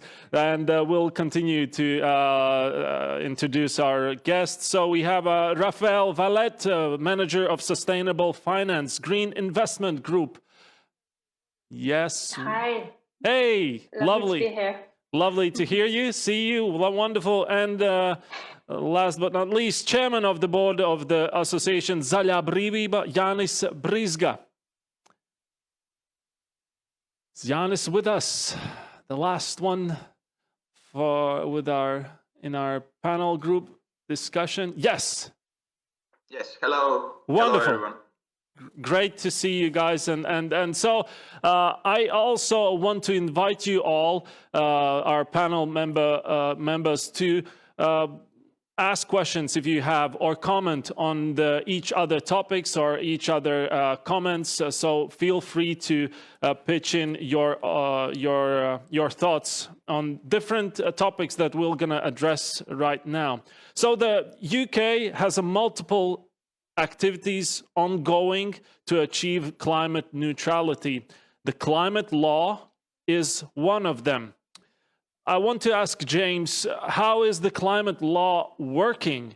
And what are the other policy tools that are applied by the UK towards climate neutrality? Thank you. For my slot, I'm going to use some slides, if that works for everyone else. Sure. So just bear with me. I will bring the slides up in a moment.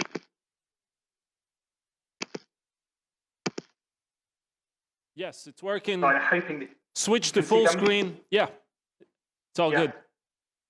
Fantastic. Thank you.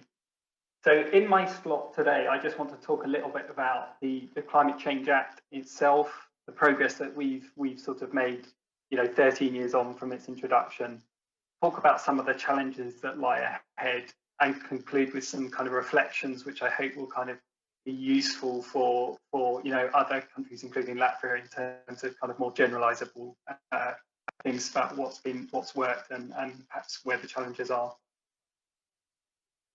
So the first thing is the UK's Climate Change Act. This is really just to describe the core elements of it. Essentially, it's kind of quite simple in the sense that the UK's kind of Climate Act, introduced in 2008, the key core component of it at the time, it set an 80% reduction by 2050. So it set a very clear long-term goal for emission reduction. And kind of within that, it set a clear pathway by setting budgets that progressively got tighter up to that sort of 2050 kind of goal. So these sort of 5-year periods called carbon budgets. And as you can see in the bottom left, those bars get lower and lower. So essentially it sets the long-term target, but also sets a pathway, which essentially is a glide path down to that long-term target. So it sets really good both clarity on the long-term objective, but also near-term kind of reductions that are needed to get there. There's also a toolkit and a monitoring framework. So alongside setting up these emissions reduction targets, the Act created the Climate Change Committee, which is an independent body from the UK government, which advises the UK government on both how to hit the targets, but also every year produces a progress report to assess how well the UK is or isn't doing in terms of meeting the targets. Those 5-year carbon budgets, as I've mentioned, are set at least 12 years in advance to give kind of clarity on kind of what the emission reduction targets will be. we're just currently in the process of setting the 6th carbon budget here in the UK. The quick thing I'll mention is in terms of the critical sort of background to the Climate Change Act was really the Stern report in 2006, which really reframed climate not just as essentially as an economic and not just really a moral issue. And the real, I think, advantage of the Climate Change Act in the UK is it kind of, to some extent, helped depoliticise climate. So essentially, it was less of a question of just not whether to act, but more exactly how you act. So it sort of moved the debate on in the UK. In terms of kind of progress, so 13 years on from the introduction of the Act, in the UK, we've had a kind of really positive sort of story to tell in terms of decoupling growth in emissions. So as it says, and you can see in the chart on the left-hand side, between that 1990 period, which is the baseline for the UK, and 2019, emissions reduced by 44%, whilst the UK economy grew by 78%. So that's a really positive and kind of strong achievement and story. Looking on the right-hand side, you can see that actually a lot, and in fact the majority of this progress was came from emissions in the power sector, so reductions in the power sector. And there was a very rapid transition in the UK away particularly from coal power and a shift towards actually gas power. So today it's only 1.6% of actually the UK's electricity mix. And just 5 years ago it was 25%. So it's a very, very rapid shift away from coal in the UK. That can be credited really to, in the context of the UK, having a very kind of stable carbon price.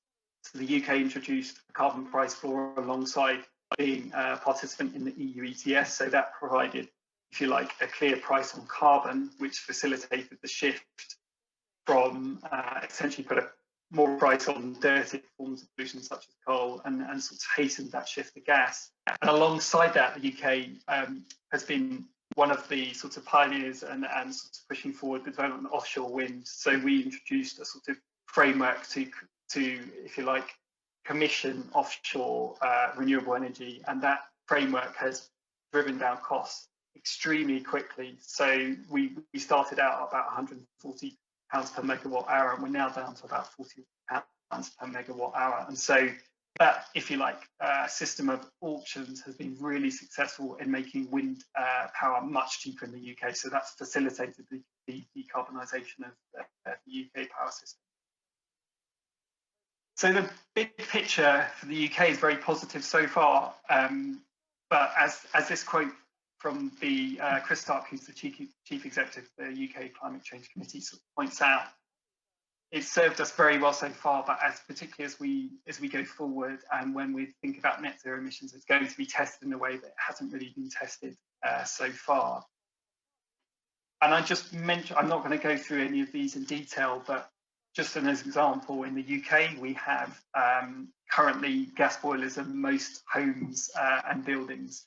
And to decarbonise heating, for example, in buildings, we've currently got about 4.5% of low carbon, 4.5% proportion of sort of homes heated by low carbon options. And we need to boost that to about 80 to 90%, depending on which scenario you go with for net zero. So there are huge challenges across different sectors of the economy in the UK to hit that net zero target. So I mentioned net zero. So in June 2019, the UK was the first major economy to set a net zero target in law. So the original Climate Change Act was amended to make the target more stringent, the net zero emissions. And more recently, the UK came forward with a more ambitious 2030 climate target, which is an at least 68% reduction on 1990 levels by 2030. So that's a very ambitious, ratcheting up a kind of near-term ambition as well. The government also outlined a 10-point plan to help kind of hit that target, which included 12 billion of government investment. And there is in the UK a slew of strategies coming forward on different sectors to decarbonise different sectors of the economy. And we do have, by the end of the year, our Treasury departments producing a sort of review on how to hit net zero emissions, looking at the costs and how to do it. So there's a lot going on domestically. So I just want to really conclude by some final kind of reflections on kind of the UK's experience with the Climate Change Act. So I think in the UK, political support has really been fundamental to the foundation of the UK's kind of framework, and the clear goal and accountability and short-term targets has been really core components, and they've worked well so far. The key issue is we now need to broaden the progress we've made to other sectors outside the power sector, and really for each country, the challenges and opportunities for the different sectors will kind of, of course, vary. I think the take-home message, I think, on the Climate Change Act is really it's a very important and necessary part of the UK's decarbonisation sorts of efforts, but definitely not sufficient in and of itself. So really, you need a clear, comprehensive policy frameworks needed to drive decarbonisation. So those kind of strategies I mentioned forthcoming in the UK, looking at how you decarbonise particular areas, are really critical. In the UK, I think, and increasingly elsewhere, as you talk about net zero emissions and the changes that need to happen, you need really high political level support to make that happen. So in the UK, we now have a climate change committee, which meets at cabinet level to sort of discuss and drive forward climate action. And I think the key point as well is that you cannot really just have climate action driven by the Environment Ministry. So in the UK, I mentioned the HMT, our Treasury net zero cost review, but I think increasingly it's got to be a whole of government effort with finance ministries sort of front and centre of the effort. In the UK, kind of continued public pressure has been really important, and I think the CTC itself has been very effective and carries a lot of weight because it has a lot of expertise. So I think really adequately resourcing that independent body has been crucial. The final thing I'll mention is, so I think hopefully those reflections are useful. There are some other tools out there that sort of the UK gets involved in to help others develop their own sorts of long-term strategies, including the 2050 calculator, and there's a 2050 pathways platform. But I think I will stop there to leave time for other colleagues to come in. Thank you very much, James. Just a short question to you. Would you say that would the UK reach those goals that you shared without the climate law? I don't think that would. I think it's absolutely. So as I said, I think in the last slide, I don't think that the UK would have hit the targets. We wouldn't be in the position we're in today without the Climate Change Act. And really, I think the reason for that is it sets a really clear. So it's not just about setting clarity for what the government's trying to achieve, but it sends really clear signals to investors and others in the external world. So that shift from coal to gas, and now we're getting huge investment in low carbon energy in the UK. That Climate Change Act and the framework it set out has sent those kind of signals to the market, which are really important to driving that decarbonisation. So, as I say, I think it's absolutely fundamental, necessary, but in and of itself, it's also not enough. You need the more detailed strategies to actually deliver on the detail as well. Right. Thank you very much. I want to remind our viewers that there's a chance for you to ask a question to our panel members. So use the chat box in the Facebook down below on the comments. Just use it to ask a question, or use the telephone number 26706361. That's 26706361. Just type your question, and also just type it in to whom should this question be referred to. I want to involve Jānis about we heard about the climate law in UK, and we want to talk about the climate law here in Latvia. How's the work done to have that, and what are the climate priorities in Latvia, and what are the relevant policy tools to comply with? Is the practice similar to the UK? So please, Jānis.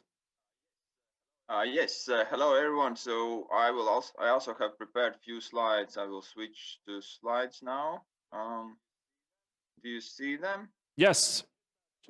Hit that button for full screen and we're ready to go. Yes. Okay. In Green Liberty, we've been working with climate policy for quite some time and been following the developments also of the climate law now under construction, if we can say so. But I will start with maybe briefly describing where we are and then giving some ideas of where we should be going. Latvia recently has joined the kind of club of the most ambitious European member states pushing for higher climate targets, and that's been announced last year in the Sibiu's declaration. Also, Latvia joining this. I think the main argument, also what the Prime Minister has said, is that Latvia is fully dependent on fossil fuels from other countries. So decreasing this dependency and going to more renewables, more energy efficiency is just a rational kind of economic choice. Also, similarly to what we heard before from UK, this has become the economic question. It's not just a moral question or the ecological or environmental question. It's very much economic discussion of losers and winners. And I think we can also clearly see this this here in Latvia. If we look at some of the numbers, how the emissions have changed in Latvia, some of the elements which I want to stress here in this picture is 1995 we already experienced climate neutrality. Industrial emissions after the collapse of Soviet Union significantly decreased. Our forests worked as a significant carbon sink, absorbing the CO2 emissions. In Latvia, half of the territory is covered by forests, so it's a very important resource. But of course, that's in the 90s. It was not the planned action. It was just an accident or the result of the collapsed economic activity, and also was linked very much to the a lot of social problems and increasing inequality and poverty and so on. So we don't want to repeat this kind of scenario. So that's why I think that's why it's very important that we are planning now very much ahead and looking for possibilities how we can actually benefit from moving to this climate neutrality in 2050. So if you look at the business as usual scenario, our emissions are keep increasing until 2030 and then slightly decrease. So we have to significantly change our approach, how we deal with the economic activities. Maybe also some more differences from other countries. Latvia's energy sector is rather green if we compare to other countries. We are not coal dependent like our neighbor, for example, in North in Estonia or some other European countries. The power is produced very much from hydro. Of course, we don't really have developed renewable energy sectors which are wind or solar, but the old traditional hydropower is still there and producing. We are also using a lot of biomass for heating. So energy sector is not the main emission source. But some of the challenging sectors are transport, for example, which if we compare to the last decades, we haven't really managed to decrease the transport-related emissions. Private cars are more than half of the CO2 emissions in the transport sector, and people are more and more switching to the private cars from the public transportation, which of course don't really help. So there is a significant changes needed in the transportation sector, and it's not just the technical changes. We are not expecting that some new buses will solve this problem. It's also a lot of social, psychological questions, which are about the status symbol of the car in society, and so which have to be changed. Another problematic sector is agriculture, where emissions are also stable and not really decreasing, as well as land use change.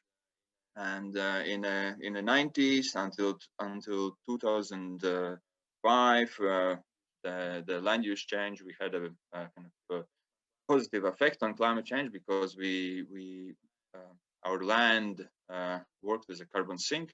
But now that's been changing, and we are seeing land use change emissions, and this of course is a negative trend, because then we don't have this buffer on how we can actually decrease the emissions. So some of these sectors are rather challenging to decrease the emissions, and we need fast and clear action here.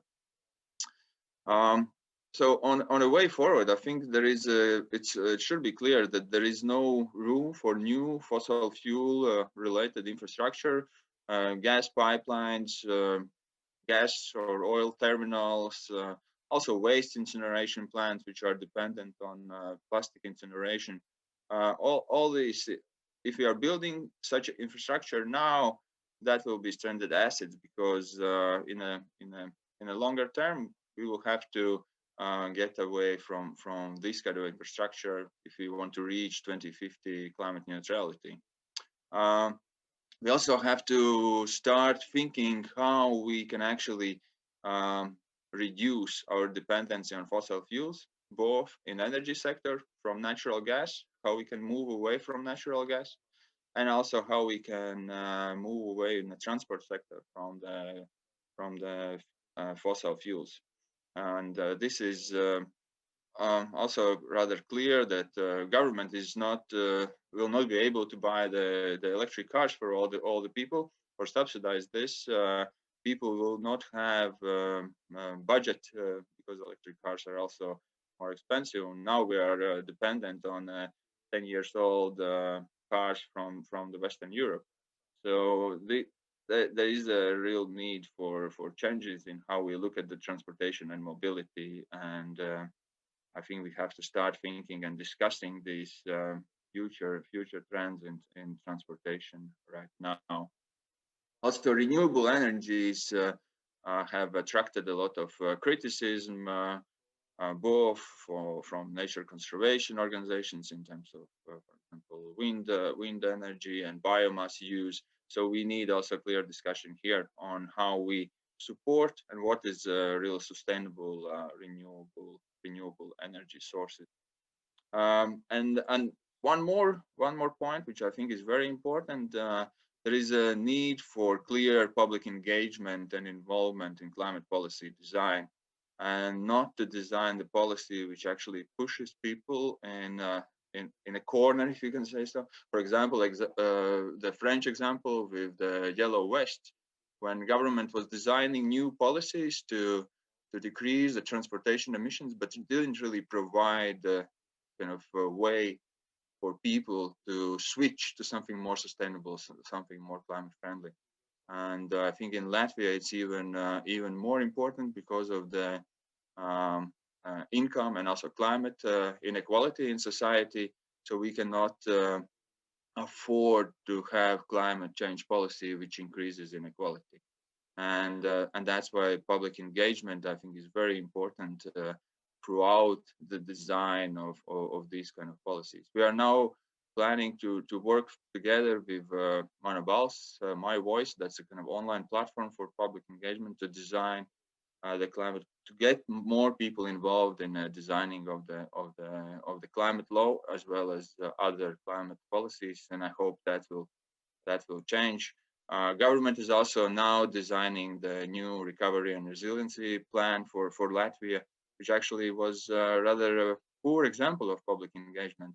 It's not just NGOs or civil society complaining, it's also trade unions and businesses who are not involved. So I think we cannot really afford that kind of approach to climate policy, and we need more public involvement. Yeah, just to end, we have seen several times in our this short Latvia's history since the independence on how we can decrease the emissions. And I think yeah, we have to look forward and really plan ahead for the future climate policies and deal with energy poverty and income inequalities parallel to the climate issues. I think these different policy streams are possible to be combined and to join together. Thank you. That's from my side. Thank you, Yanis. Thank you very much. And I want to remind our viewers that you have a chance to ask a question to either of our experts. I want to ask James. You just heard the presentation from Yanis, and he pointed out the things that are happening here in Latvia, going to our target to be neutral. What are the similar challenges that you see in UK and also in Latvia?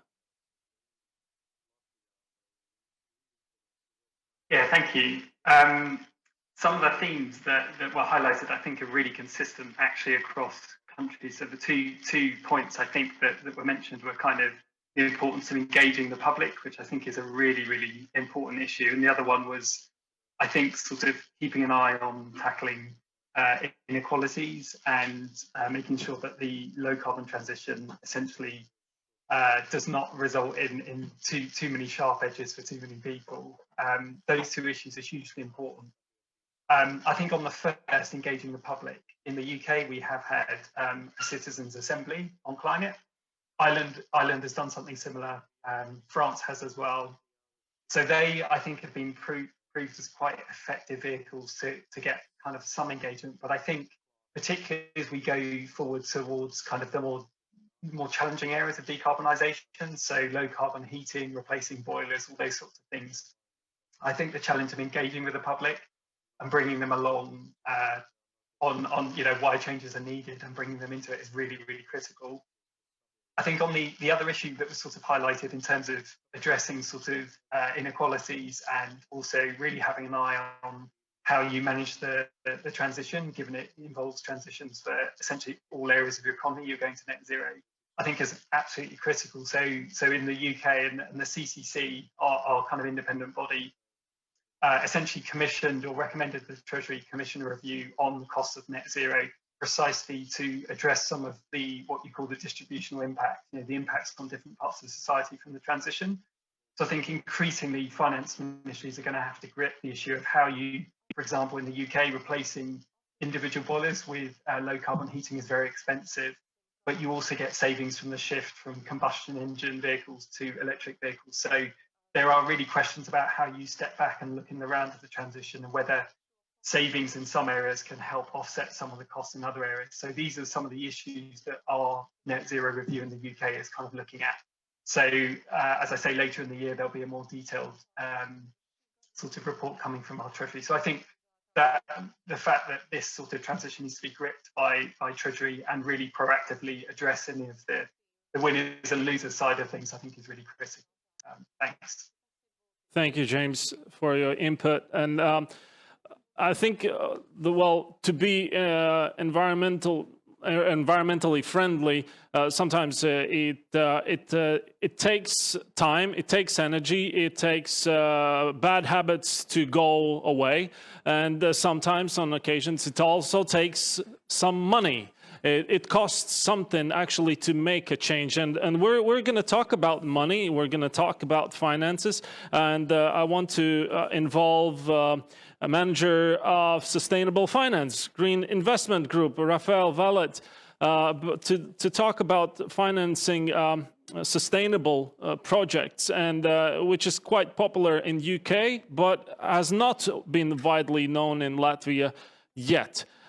So please share your thoughts on what does sustainable financing mean, and what is the history and the trends, please. Yes, thank you. I think it's fair to say, and it was great to hear from Yanis and James, that this transition is going to require huge amounts of money and investments.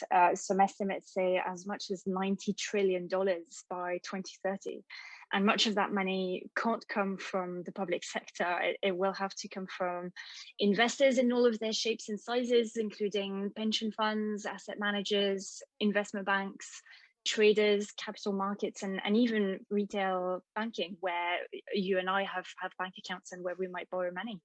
So really sustainable finance, to me anyway, is both greening the financial services sector, so ensuring the whole of the finance sector globally rethinks the way it approaches governance and disclosure and standards and even accountancy to some extent, to make sure that we embed climate into our decision making day to day, no matter what we invest in, but also that we start channeling much more money than we have historically into sustainable infrastructure. And that goes from infrastructure whose purpose isn't necessarily to be sustainable. Things like hospitals and schools and our homes will need to be aligned with net zero, and will need to be financing that, both retrofitting existing infrastructure and building new infrastructure. Also large-scale infrastructure like energy, but also quite small-scale stuff as well, like retrofitting homes and heating, which is in general actually fairly small sums of money, but that need to be replicated millions of times, quite literally. So really for me, financing sustainable infrastructure and technology is thinking about climate risk is a really important element of that. So being better at understanding if an asset that we're building or we're investing in is at risk of climate and how we can reduce that risk, understanding what that risk look like. So depending on the country, it could be flood and storm, or it could be heat wave and drought, or both. Or it can be sea level rise, so making sure we understand these risks much better than we have so far. And that's going to take better collaboration, I think, with academia, universities, people who are involved in climate modeling, so that this knowledge transfers better into the finance sector. It's also taking ESG metrics and making those central to the decision-making process in investment. And when I say ESG, so environmental, social, and governance issues. And both James and Yanis have touched on them. On social elements, it's thinking about, are we creating more green jobs? And are we avoiding people losing jobs, especially when we think about fossil fuel infrastructure? So rather than, for example, decommissioning an oil rig, can we transition it into a hydrogen plant instead, and keep these jobs and repurpose them into different jobs? Also promoting better access to social services for everybody. On the environmental side, it's considering things like climate impacts. So carbon emissions is the easy one, and is the one that everybody is talking about. But we also increasingly need to start thinking about our impacts on biodiversity, on pollution, air pollution, water pollution, soil pollution, and on waste as well. Are we trying to avoid getting more waste into landfill and also continuing that pollution cycle? And then on governance, I think that's probably a theme that we've gotten much better at in the last few years, but increasingly making sure we're transparent and lawful, and that we disclose the activities that we do, and that we better disclose all of these climate metrics that I'm talking about. And this is the work that we're doing in Green Investment Group. So all of these ESG elements we embed in the way that we assess the investments that we make. And if they don't meet all of these objectives, or if they negatively impact these objectives, then we don't pursue that investment at all, and we'll just finish the deal without doing it, which I think is quite important. So I guess building on that and on what Yanis and James have said, where we've gone so far, or where we are at today, I think we're seeing really great progress from the financial sector in following what a lot of countries have been doing, especially last year and this year ahead of COP26, in making net zero commitments, which is brilliant. But I think at the moment it's very much the leaders of the pack are going ahead of these conversations, and we need all the laggards and the financial institutions who don't think about it to bring them into that conversation as well. And I think to some extent it's going to take more regulation, and not necessarily individual countries making up their own regulations, but trying as much as possible having a global or international standards for greening the financial sector, and thinking about what net zero actually means. You know, if I compare it, for example, with accounting, we've had accountants for hundreds of years. And if we employed a Chinese accountant or an American accountant or a British accountant, we would probably end up with pretty much the same product. We have the same way around the world of thinking about balance sheets and cash flows. And ideally, we need to get to the same point on how we do net zero accounting. So how do we measure carbon emissions and nature impacts, like I was talking about. We really need to get to that point. So I think at this stage, the financial services sector is looking at governments to help guide us a little bit in these decisions and on what standards and methodologies need to be used. And COP26 is a really helpful platform for having these conversations. Thank you. In UK, you have multiple business investment tools in the UK. So which sectors of the area use them the most? I think from my perspective, it's probably energy. And we've seen that in James's presentation, actually, like this is the sector that we've been the best at decarbonizing. It's been relatively simple, and the policy frameworks have been very stable over decades. So the CFD system has been there for a really long time. So there's a lot of certainty for the financial services, and we know exactly how to manage risk and how to think about opportunities. We know how to model the revenues and do all the financial modeling. So that's really the sector that we've done the best, even though there are some new technologies emerging, especially hydrogen, carbon capture and storage around energy that we are still just in the very early phases of, and we're working really closely with government to make sure the right regulations and policy support mechanisms are in place. The next sectors that we'll need to tackle is definitely transport and also housing industry. So yeah, this is, we're all getting there, but I think we need to follow the really great examples that we've had in energy over the last 2 decades. Thank you very much. Once again, viewers, guys, thank you for your questions. We will address them just in a second. Don't worry, we have them, and we will address to our experts. I want to involve Dace into our conversation because we are talking about finances. And so, Dace, could you share what are the sustainable financing trends in Latvia? Yeah, thank you for giving me a possibility to join this nice conversation. And I really appreciate all the comments and presentations made by my previous 3 colleagues. And I really appreciate all of the things you mentioned. And I can only sign up under them and say that I fully support them and I fully share your opinion. What I wanted to add here is that if we speak about the sustainable financing in Latvia, there are 2 things which we have to take into consideration. So one thing is that whether we have some sustainable financing instruments available on the market, namely whether government or banks or funds or some other institutions are providing financing for these purposes. And another thing, which is equally important, is the ability of our society and of our business to take these financial instruments, to apply for them and to provide that they are compliant, that they will take these resources, they will use them for the purpose, and they will be able to return them when time comes. So if we speak about the first part of all of these issues, I would say that our government has made some very small progress on this.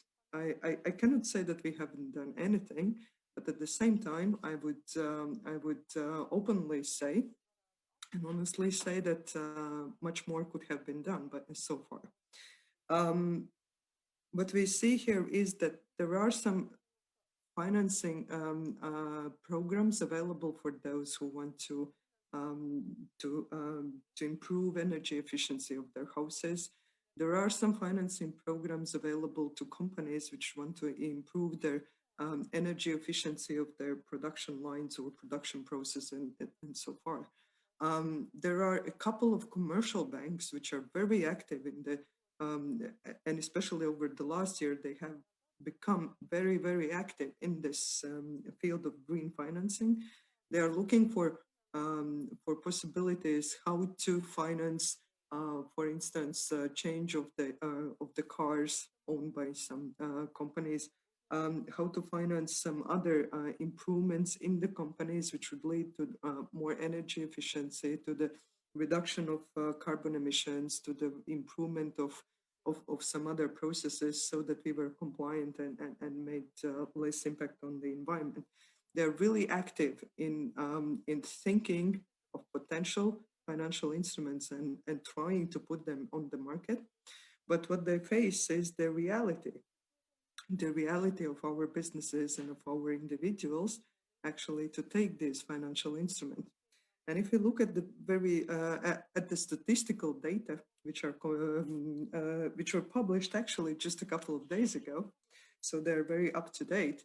At least 1/2 of each inhabitant here in Latvia has some loan from credit institution or from some fund or some other institution.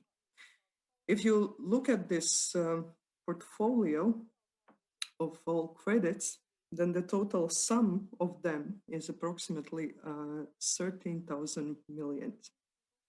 And total debt is 1.4 billion euros at the moment. So this is the sum which our individuals are currently owing. By this I mean they are not paying in time. They're owing it to the banks or to some other institutions where they have borrowed. If we look at those who are in debt, in most cases, these are economically active people, aged from 30 years up to 50 years. So most probably they have some work, most probably they have some family, and they have some house to take care for, and they have most probably children to take care for. So at least 35% of all of the borrowers are currently ranked officially with the two lowest credit rating rates available here in Latvia. So it's either Class A or Class D. And in practice, it means that in case any financial institution gave any money to them, they would immediately know that there is a very little chance to get this money back. And only 29% out of all of these borrowers are ranked with the Class A, which means that financial institutions would be willing to give financing to them and would feel themselves quite comfortable that this money will be returned. And there is another statistic. Another statistic is that approximately half of all inhabitants here in Latvia are in practice doing something else in addition to their normal regular work to get some additional income for their household or for their family. And the other half has openly responded that most probably they would be willing to get some additional financing for their or some additional income, but they haven't done anything actually to take the initiative to make this first step, to take the responsibility for their family income and to go forward and to attract some additional income. So the reason why I was actually going through these statistics and giving all of this information was simply to show you what is the status currently we are living in, and that we can think of as many financial instruments as we want to. But what we first have to make sure is that there are companies, on average, at the sufficient number, which can actually borrow this money, and there are individuals which are actually able to borrow this money.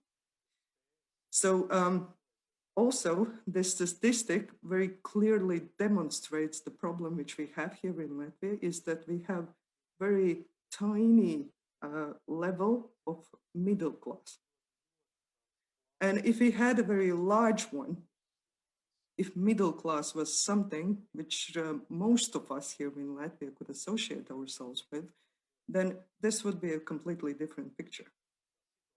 But in our case, middle class is so tiny that it simply cannot actually serve as the pillow which is necessary for actually to go forward with these financial instruments, with these goals, and with these transformations we are actually facing at the moment. So here, I would say that I completely agree with Jānis in saying that, but we have to reformulate what good life is. But at the same time, we have to make sure that even if we reformulate what the good life is, that at least most of us can afford it. And at that moment where we can afford good life, when it is redefined, we have quite a substantive mass of businesses and individuals being able to borrow money, to invest, to go forward, to improve their situation, and so on. So that would be my comment so far, and I would appreciate if you had some additional comments to make. Yes, we have multiple questions and also several for you, Dace. One of them, you mentioned, of course, the financial challenges here in Latvia, economical challenges. I want to talk about, what's that, like carrots and sticks, yes? So what does motivate businesses or maybe regular people to become more climate friendly? What would motivate them more? Is it a carrot or a stick? Well, if we stay at this level of conversation, I would rather say that it is carrot than stick, of course. But there is at least one other aspect which I would like to highlight here.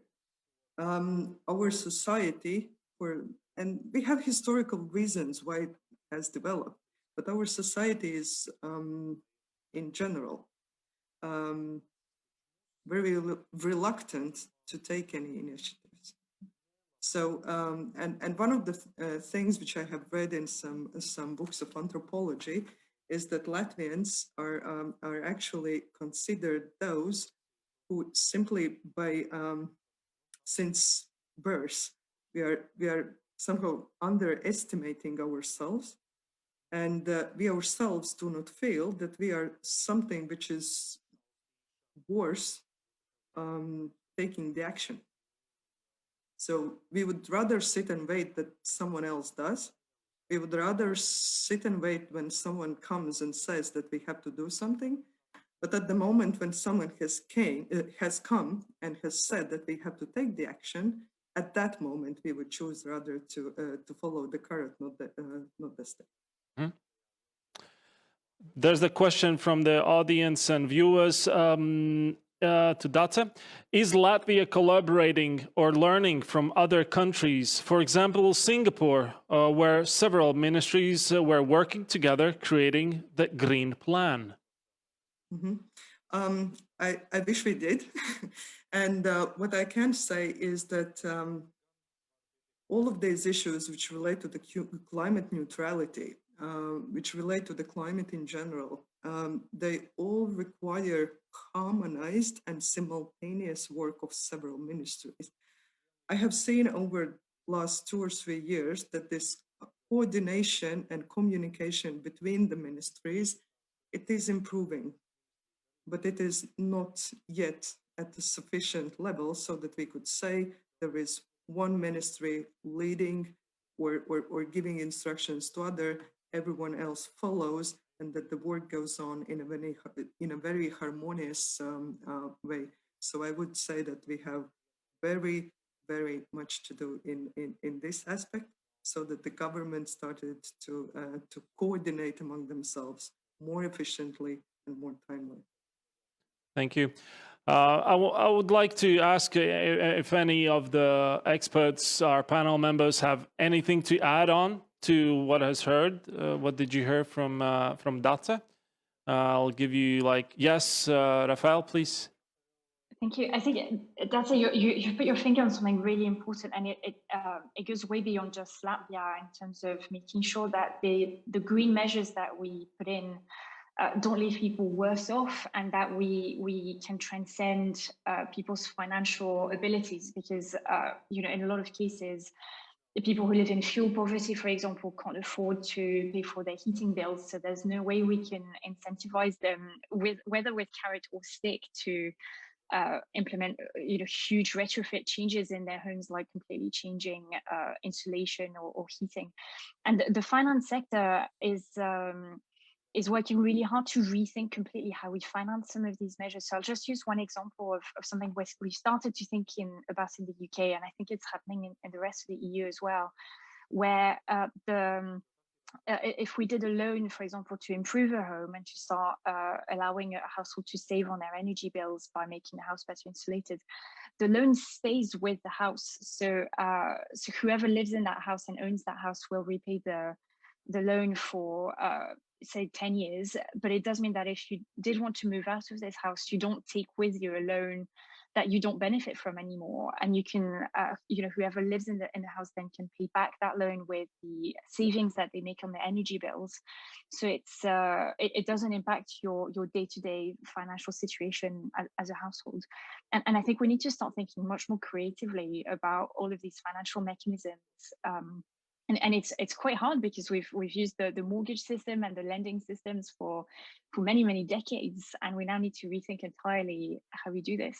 And I think to the point about collaboration is the same challenge for financial services as well. And I think I've just started to see that in people in my jobs, for example, across different banks, we're now starting to talk to each other about how we use these different models and how we go to net zero and how we're facing different challenges. And we're really starting to share some of that knowledge when before, because of competitive tensions, we just wouldn't share any information on this. And I think on the climate, there's a consensus that we need to be much better at talking to each other. So it's also a challenge for us in the private sector. Thank you, Rafael. We must go on. I will ask Yanis, how about and how important is to educate and engage society in order to achieve climate change? Could you share your thoughts on that? I think climate awareness, environmental awareness in general is always good. It's always good to know why and what, but I think it's also important to understand that there is a gap, sometimes rather big gap, between what you know and what you think and what you can actually do. And this gap can be bridged by the same financial mechanisms, new skills, infrastructure, better policy integration, and so on. So we can not only rely on individuals, on our households, that they will do everything and they will be the leaders. I think we have to build all the social, physical infrastructure around that allows people actually to behave environmentally friendly and climate friendly. And this is I mean, we need wider involvement of stakeholders. It's not just individuals; it's also governments, municipalities, businesses, and so on. Rafael and James, could you share your expertise and your experience, how things and trends have changed during past years in the UK in referring to environmental friendly lifestyle? I go first, Rafael. Yeah. I'd just like to make a broader point just connected to some of the previous discussion that links to the question you just put, which is essentially with the global pandemic, the issue of debt and those sobering statistics really hit home. And clearly we now have the task of trying to do a transition against the backdrop of a lot of build-up of debt. I think the thing that I didn't point out, certainly in the UK, is with the kind of change from an 80% reduction target to a net zero target, the big thing the CCC drew out was actually that the cost would remain the same. That sounds counterintuitive, that costing going from 80% emissions to then net zero actually costs roughly 1 to 2% of GDP. And the reason that cost estimate didn't change with the tighter target in the UK is it's now actually cheaper than we thought it was previously to decarbonise. And that's because a lot of the macro trends, decarbonising energy has actually got a lot cheaper, a lot more quickly than people thought. So there are lots of kind of positive macro kind of trends that are sort of helping to push in the right direction, not to underestimate some of the challenges we have. In respect of things like debt and jobs, the other thing to point out is if you look at the evidence, if you invest in greener measures, you actually get better fiscal returns and multipliers, and you also get more jobs than if you invest in fossil fuel infrastructure. The key challenge, I think, is that the perception by most governments is that they will reach for, if you like, sort of investing in kind of standard go-to sort of standard investments. And so I think the key challenge in terms of when we talk about environment and green, it's not just about loving nature or trying to protect biodiversity. As wonderful those things are and as important as those things are in their own right, actually increasingly it's in our economic self-interest to do so. And I think it's really, really the DASCOPTA review in the UK on the sort of value and benefits of biodiversity is just one other example where the UK, I think, is sort of trying to, if you like, really unearth this sort of and change the narrative that climate action is a burden and that you just do it because you love nature, whereas actually really increasingly it's much more about economic self-interest. So I think that's a really, really important focus, and we increasingly need to kind of change that perception that climate action is a burden and challenge it. Thank you. Rafael, any comments on that? Yeah, what I'd add as well with the shift in the UK from our initial target of reducing emissions by 80% to net zero is that when we had an 80% target, I think most businesses would basically say, well, we're part of the 20%, you know, because our industry is way too difficult to decarbonize. So we'll leave it to somebody else to do that 80% piece. And since we've switched to net zero, well, you know, nobody can hide anywhere anymore, and everybody has to be a part of that transition. And that's completely transformed the conversations that I think we're having with government and that government is having with industry. It's transformed the way we think about all the sectors that we're investing in, because we're no longer thinking, right, you know, steel and cement might get away with slower decarbonization than energy. And now we're thinking, well, actually, like, we really need to nail this on everything. And I think that's been the really, really powerful transition towards net zero. And it's brilliant that it's being taken up so widely globally as well ahead of COP. That's really shifting perspectives for sure. Is society more following the rules, or is proactive and pushing actually policymakers and businesses to continue and contribute actually? It's a really good question. And I think from where I'm sitting, so individuals are definitely starting to push just in financial terms. I think increasingly pension funds are hearing from the people who pay their pensions into them saying, well, you know, I'll retire after 2050. And so I'd rather you didn't spend my money on things that I don't believe should exist by 2050 anymore. And so pension funds have been under huge pressure from individual investors and their members to start decarbonizing this portfolio. And this is trickling down to, say, asset managers who manage the money from these pension funds are now under huge pressure to also decarbonize their portfolios and go into net zero.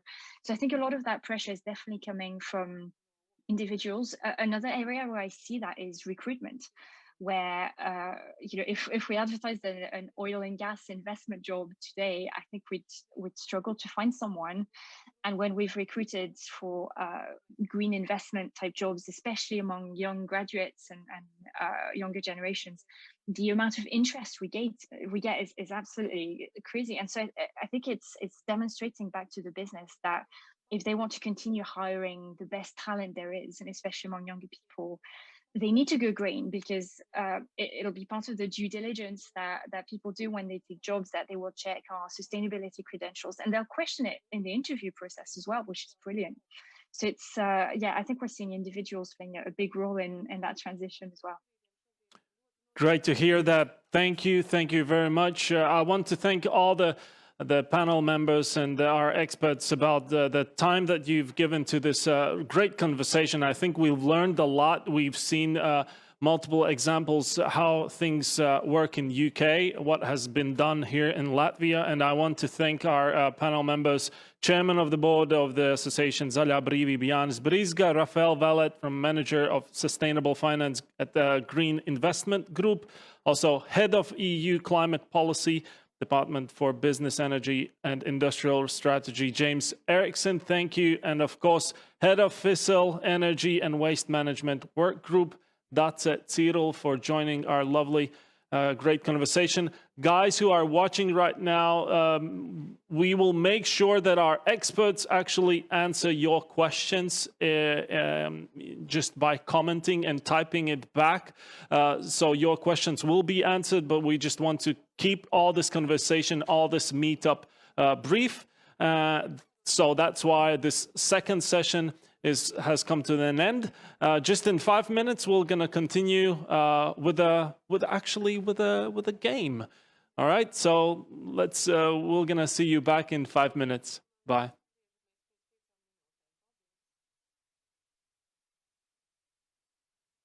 Dāmas un kungi, esiet sveicināti atpakaļ tiešsaistes zaļajā meetup ceļā uz COP26, ko organizē Lielbritānijas vēstniecība Latvijā. Laiks uzspēlēt Viktorīnas spēli. Šī būs trešā mūsu sesijas daļa. Dari zaļi. Jā, tātad uzspēlēsimies Viktorīnas spēli. Tā būs ļoti informatīva un izglītojoša spēle ar mūsu dalībniekiem. Un tātad, dāmas un kungi, lai neradītu draudus nākamajām paudzēm, klimatam draudzīgu ikdienas rīcību ieviešana un uzturēšana ir būtiski jau šodien. Taču mūsu aplūkotās ikdienas situācijas rāda, ka veikt klimatam patiesībā tādas draudzīgas izvēles nebūtu nav tik vienkārši. Tie ir kompleksi lēmumi, kur prasa iedziļināšanos, zināšanas un arī, protams, apzinātu pieeju. Protams, tātad mums ir vajadzīgi dalībnieki, tādi mums ir pieslēgušies, un šī ir Viktorīna, kas ir tapusi sadarbībā ar Latvijas dabas fondu. Mūsu dalībnieki tātad būs sekojošie. Sveicam biedrības Zero Waste Latvija valdes locekli Māju Krastiņu. Sveika, Māja. Mums ir pievienojies biedrības New East vadītājs Jorans Dobkevičs. Sveiki visiem! Sveiks, Joren, un Latvijas valsts meža komunikācijas daļas vadītājs Tomas Kotovičs. Labdien! Labdien visiem! Tā, prieks sveikt tātad mūsu spēles Viktorīnas dalībniekus. Mums būs tātad 4 jautājumi ar vairākiem atbilžu variantiem mūsu dalībniekiem. Katram runātājiem priekšā ir 5 aploksnes ar atbilžu variantiem. Jūs varat tās parādīt, tās ir veiksmīgi nonākušas jūsu rīcībā, ja? Ir tātad 4, jā, ir 4 aploksnes, jā. Un es nolasīšu jautājumu un došu jums 10 līdz 20 sekundes laika, lai izvēlētos jūsuprāt tādu pareizāko atbildi, kas arī jums būs jāparāda skatītājiem, jā. Nevarēs te špikot viens no otra, bet hops rādam, ko tad esam domājuši, kas ir tas labākais risinājums uz tādiem izaicinājumiem, kas mūs var tā kā ķert katru dienu, izvēloties tādu videi draudzīgākus lietas un lēmumus. Nu ko, gatavi? Jā. Forši, ķeramies klāt. Tā, man ir tā, ka timers būs 10 sekundes jums būs uz šo jāatbild. Jautājums sekojošs. Kas ir labāks klimatam? Papīra vai plasmasas maisiņi? Lūdzu, 10 sekundes aiziet. Tomas pirmais jau paspēja. 3, 2, 1. Maija, pasteidzies. Un Maijai laikam šeit foniņš traucē, Maija noņems foniņu, bet man ir rakstīts papīra maisiņš arī. Papīra maisiņš, kur Jorens saka plasmasas maisiņš, un Tomas atbild papīra maisiņš. Nu tā, klausieties uzmanīgi. Diemžēl nav vienkāršas atbildes par to, vai papīra vai plasmasas maisi ir vidēji labāki. Plasmasas maisiņu sadalīšanās bieži prasa gadsimtus. Tie sadalās mikroplasmasā, kas nepazūd un nokļūst atpakaļ vidē. Papīra maisiņu ražošanai parasti nepieciešams vairāk enerģijas un attiecīgi rodas vairāk siltumnīcas gāze izmeši. Un līdz ar to klimata pārmaiņu veicināšana, protams, arī dzen.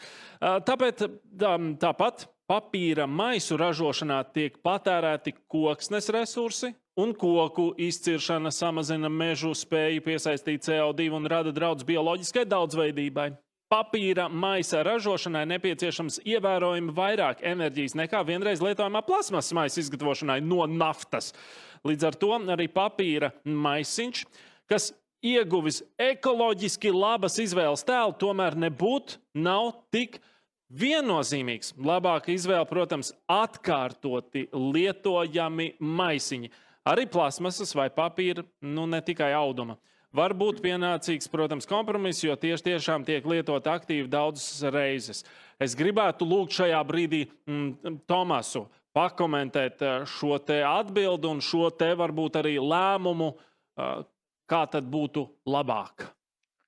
Kā jau visi ar vidu saistītie jautājumi, viņi ir ļoti sarežģīti, ļoti kompleksi un ļoti atkarīgi no skatu punktu. Es pats aizvien noteikti balsoju tikai par papīra maisiņu, jo mēs Latvijas valsts mežos pietiekam daudz redzam, kas notiek ar plastmasas maisiņiem mežā. Pēc kā izskatās mežs, pēc kādām pusdienām vai pēc kādas atpūtas pasākuma un tā tālāk. Protams, ka numur 1, jūs ļoti pareizi sakat, to zināja mūsu senči, tas ir kārtīgs no kaņepājiem vai no līniem, vai no kaut kā veidots īsts auduma maiss. Tāds, ko var lietot, vecos laikos vēl vectēvs nodeva savus graudu maisus dēlam, un dēls turpināja lietot, un vecā māte pielāpīja. Bet no šīm divām izvēlēm es aizvien noteikti palieku pie papīra maisa. Turklāt tas viens no tiem argumentiem, kāpēc papīra kāds izsirstu mežus, vismaz Latvijā tās ir absolūtas muļķības. Latvijā neviens zāģētājs, un es to varu garantēt, netrin zāģi un neiet uz mežu pēc papīra malkas. Iet uz mežu pēc zāģbaļķa, no kā mēs būvējam mājas, un papīra malka rodas kā blakus produkts vai arī meža kopšanas rezultātā. Paldies! Labi, paldies. Tā, mums nākamajam jautājumam un jums atbildēm būs 20 sekundes. Tā, otrais jautājums. Sarindojiet risinājumus pēc tā, kurš būtu pārtikas jomā visefektīvākās metodas cīņā ar klimata pārmaiņām. Ja? Visefektīvākās metodas cīņā ar klimata pārmaiņām. Un miniet pirmo to, kuram ir vislielākā pozitīvā ietekme. Tātad visforšākais pirmais. A. Kompostēšana. B. Pāriešana uz augu valsts uzturu. C. Ēdiena, saražotās pārtikas izmešana, samazināšana. 20 sekundes jūsu rīcībā aiziet. Tik, tak, lēmumi pieņemšana. Tagad jādomā kompostēt vai ēst salātus. Kā tad būs? Tātad vēl 5 sekundes. 3, 2, 1. Lūdzu, rādiet, ko jūs sakat. Tātad, pagaid, Tomas, vienu lūdzu. Ja vajadzēs, es vēlāk paskaidrošu. Labi. Tā, Maija ir izvēlējusies ēdiena saražotās pārtikas izmešanas samazināšana. Jorens mums rāda kompostēšana, jā, kā galveno prioritāti. Un Tomas pāriešana tātad uz augu un ēdiena nemešana ārā. Labi, ko, dāmas un kungi? Dāma un kungi. Un visi skatītāji. Lūk, kā īstenībā ir. Pareizā atbilžu secība būtu pārtikas izmešanas mazināšana, B. Pāriešana uz augu valsts uzturu un A. Kompostēšana. Lopkopība ir liels siltumnīcas efekta gāzu emisijas avots, tāpēc izvēloties pārtikā lietot mazāk gaļas, īpaši lielopu gaļas, ir pasaules klimatam draudzīgāk. Tomēr vēl efektīvāks veids, kā samazināt oglekļa emisijas, ir samazināt pārtikas atkritumus, neizmest ārā pārtiku. Trešdaļa, es kad lasīju šo, es biju šokā, ja? Ieklausieties. Trešdaļa pārtikas, ko mēs audzējam un radām, tā arī nenokļūst uz mūsu šķīviem vāks. Un atkritumi rada aptuveni 8% no globālajām emisijām. Tātad ne pat to apēd, bet izmet vēl ārā. Vienkārši šausmas. Izmestās pārtikas sociāla ietekme izpaužas kā pārtikas audzēšanā, pārstrādē, ražošanā, transportēšanā un tirzniecībā un iesaistītā darba spēka ieguldītās enerģijas un laika izniekošanā. Joren, tev kaut kas sakāms par šo visu? Lūdzu. Labi, man liekas, ka tas izvēlēs kompostēšanu sākumā, es arī padomāju par tādu sociālu procesu, ka man liekas, sadalīt kompostu no pārējiem atkritumiem pirmā posma būtu, man liekas, visvienkāršāk iemācīt un apgūt šis prasmes un pieredzi un tādu rīcību veidot ikdienā katram. Un tāpēc es padomāju, ka kompostēt, protams, kopā ar ēdienos saražotas pārtikas izmešanas samazināšanu, tas ir tā iespēja katram kaut ko ikdiena darīt pasaules labā un mūsu nākotnē. Tāpēc, jo pāriešana uz augu valstu uzturu, protams ir argumentēta, kāpēc un kādēļ ir ļoti svarīgi, bet man liekas, ka to tik viegli popularizēt gaļēdāju vidu visā pasaulē nebūtu tik viegli un nav tik reāli tuvākajā laikā. Liels paldies, Joren! Ko ķeramies klāt trešajam jautājumam. Jums būs dotas 10 sekundes izvēlei. Un tā, kas ir videi un klimatam draudzīgāk?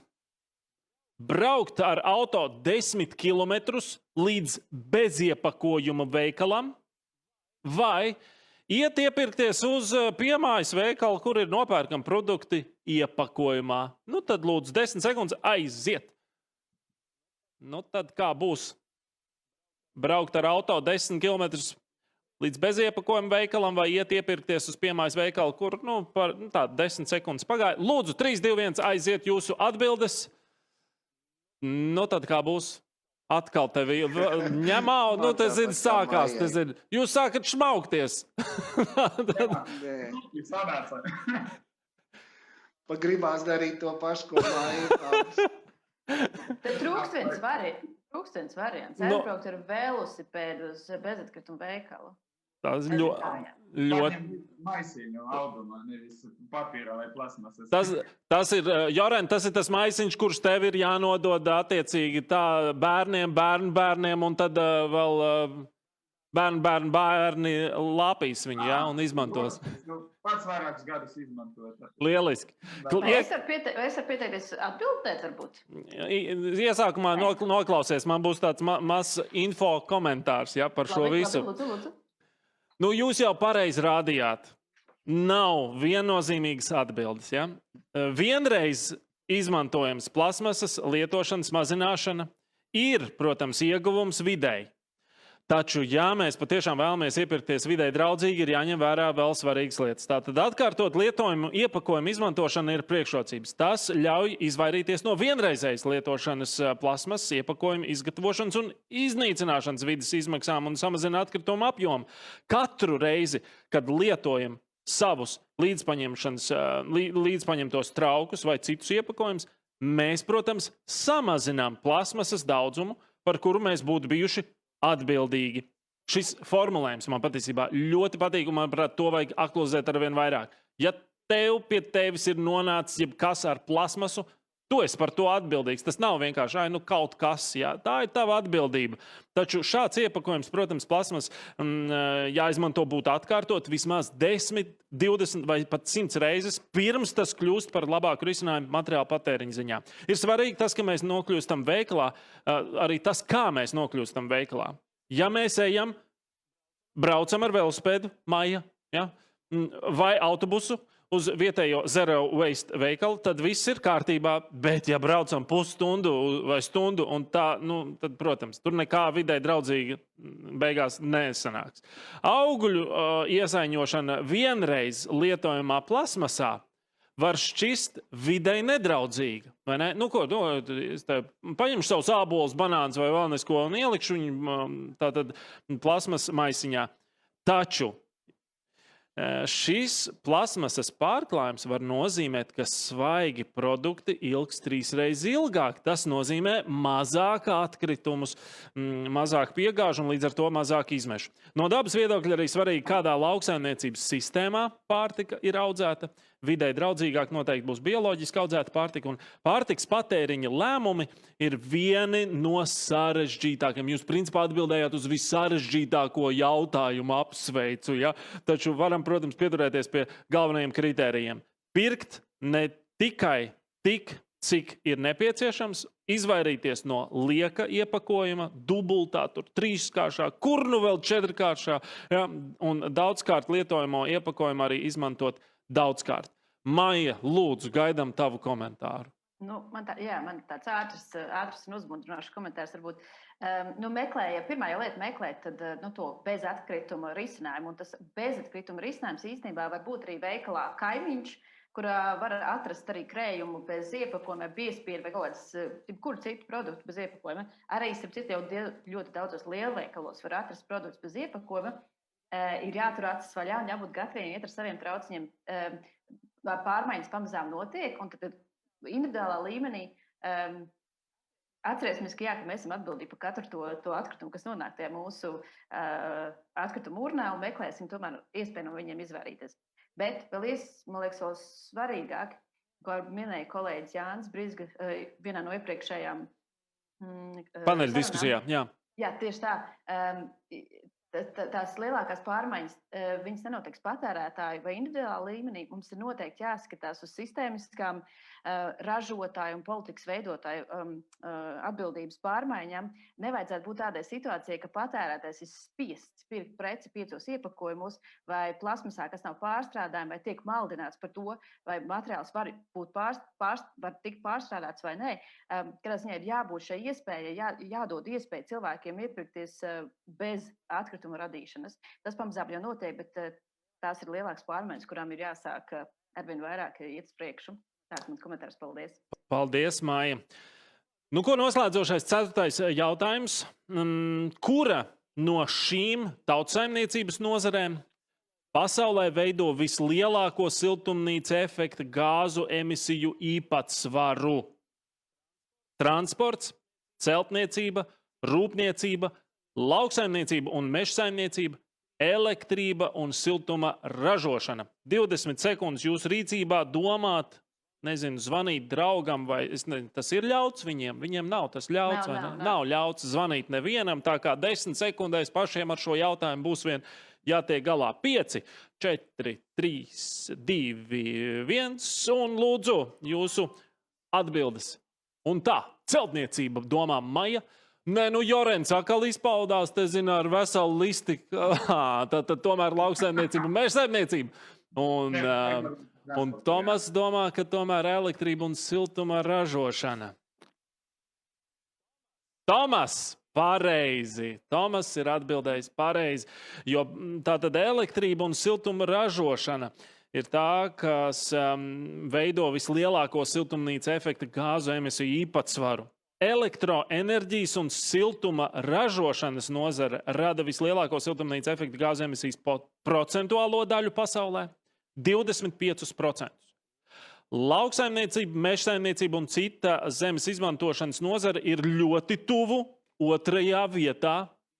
Jā, es redzu, Maija, ka tu rādu celtniecību, jā, vēl joprojām, bet mēs tiksim līdz celtniecībai. Tātad 2. vietā mums ir zemes izmantošanas mežsaimniecība, lauksaimniecība 24%, savukārt 21% globālajiem siltumnīca efekta gāzu emisijām ir rūpniecības radītās, galvenokārt saistītas ar fosilo kurināmo, kas tiek sadedzināts uz vietas enerģijas objektos. Transporta nozare sastāda 14%, kas galvenokārt ir saistīts ar fosilo degvielu, kas tiek sadedzināta ceļu, dzelzceļa, gaisa un jūras transporta vajadzībām.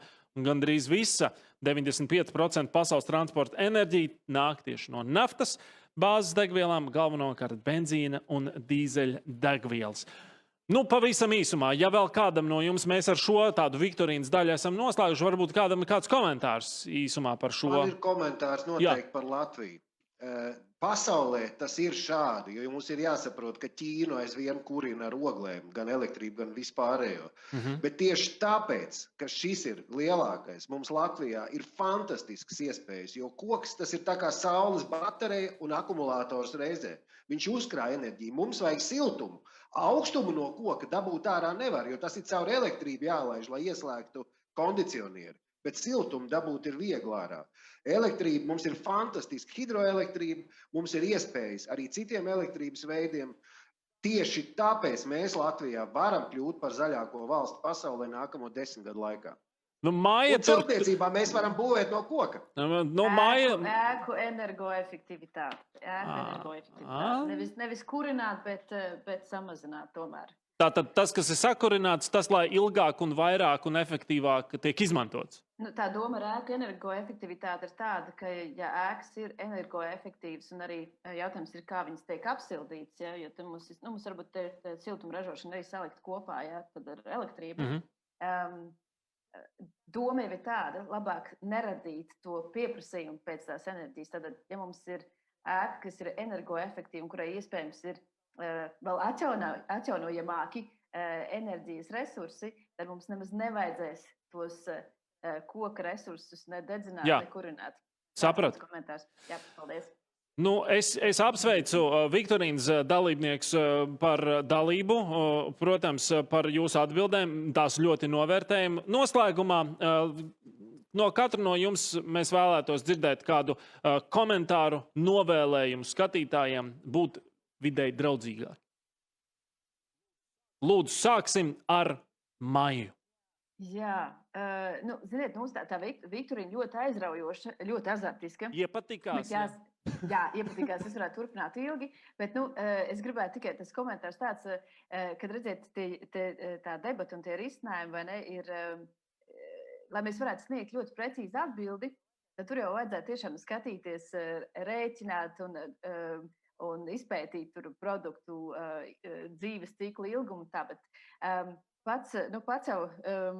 pats galvenais ir sākt domāt par šiem jautājumiem. Tas, man liekas, ir šīs Viktorīnas arī un šī kviza tā galvenā ideja sākt aizdomāties, kurš tiešām ir tie sektori, kas patērē visvairāk, kur mēs redzam tos atkritumus visvairāk.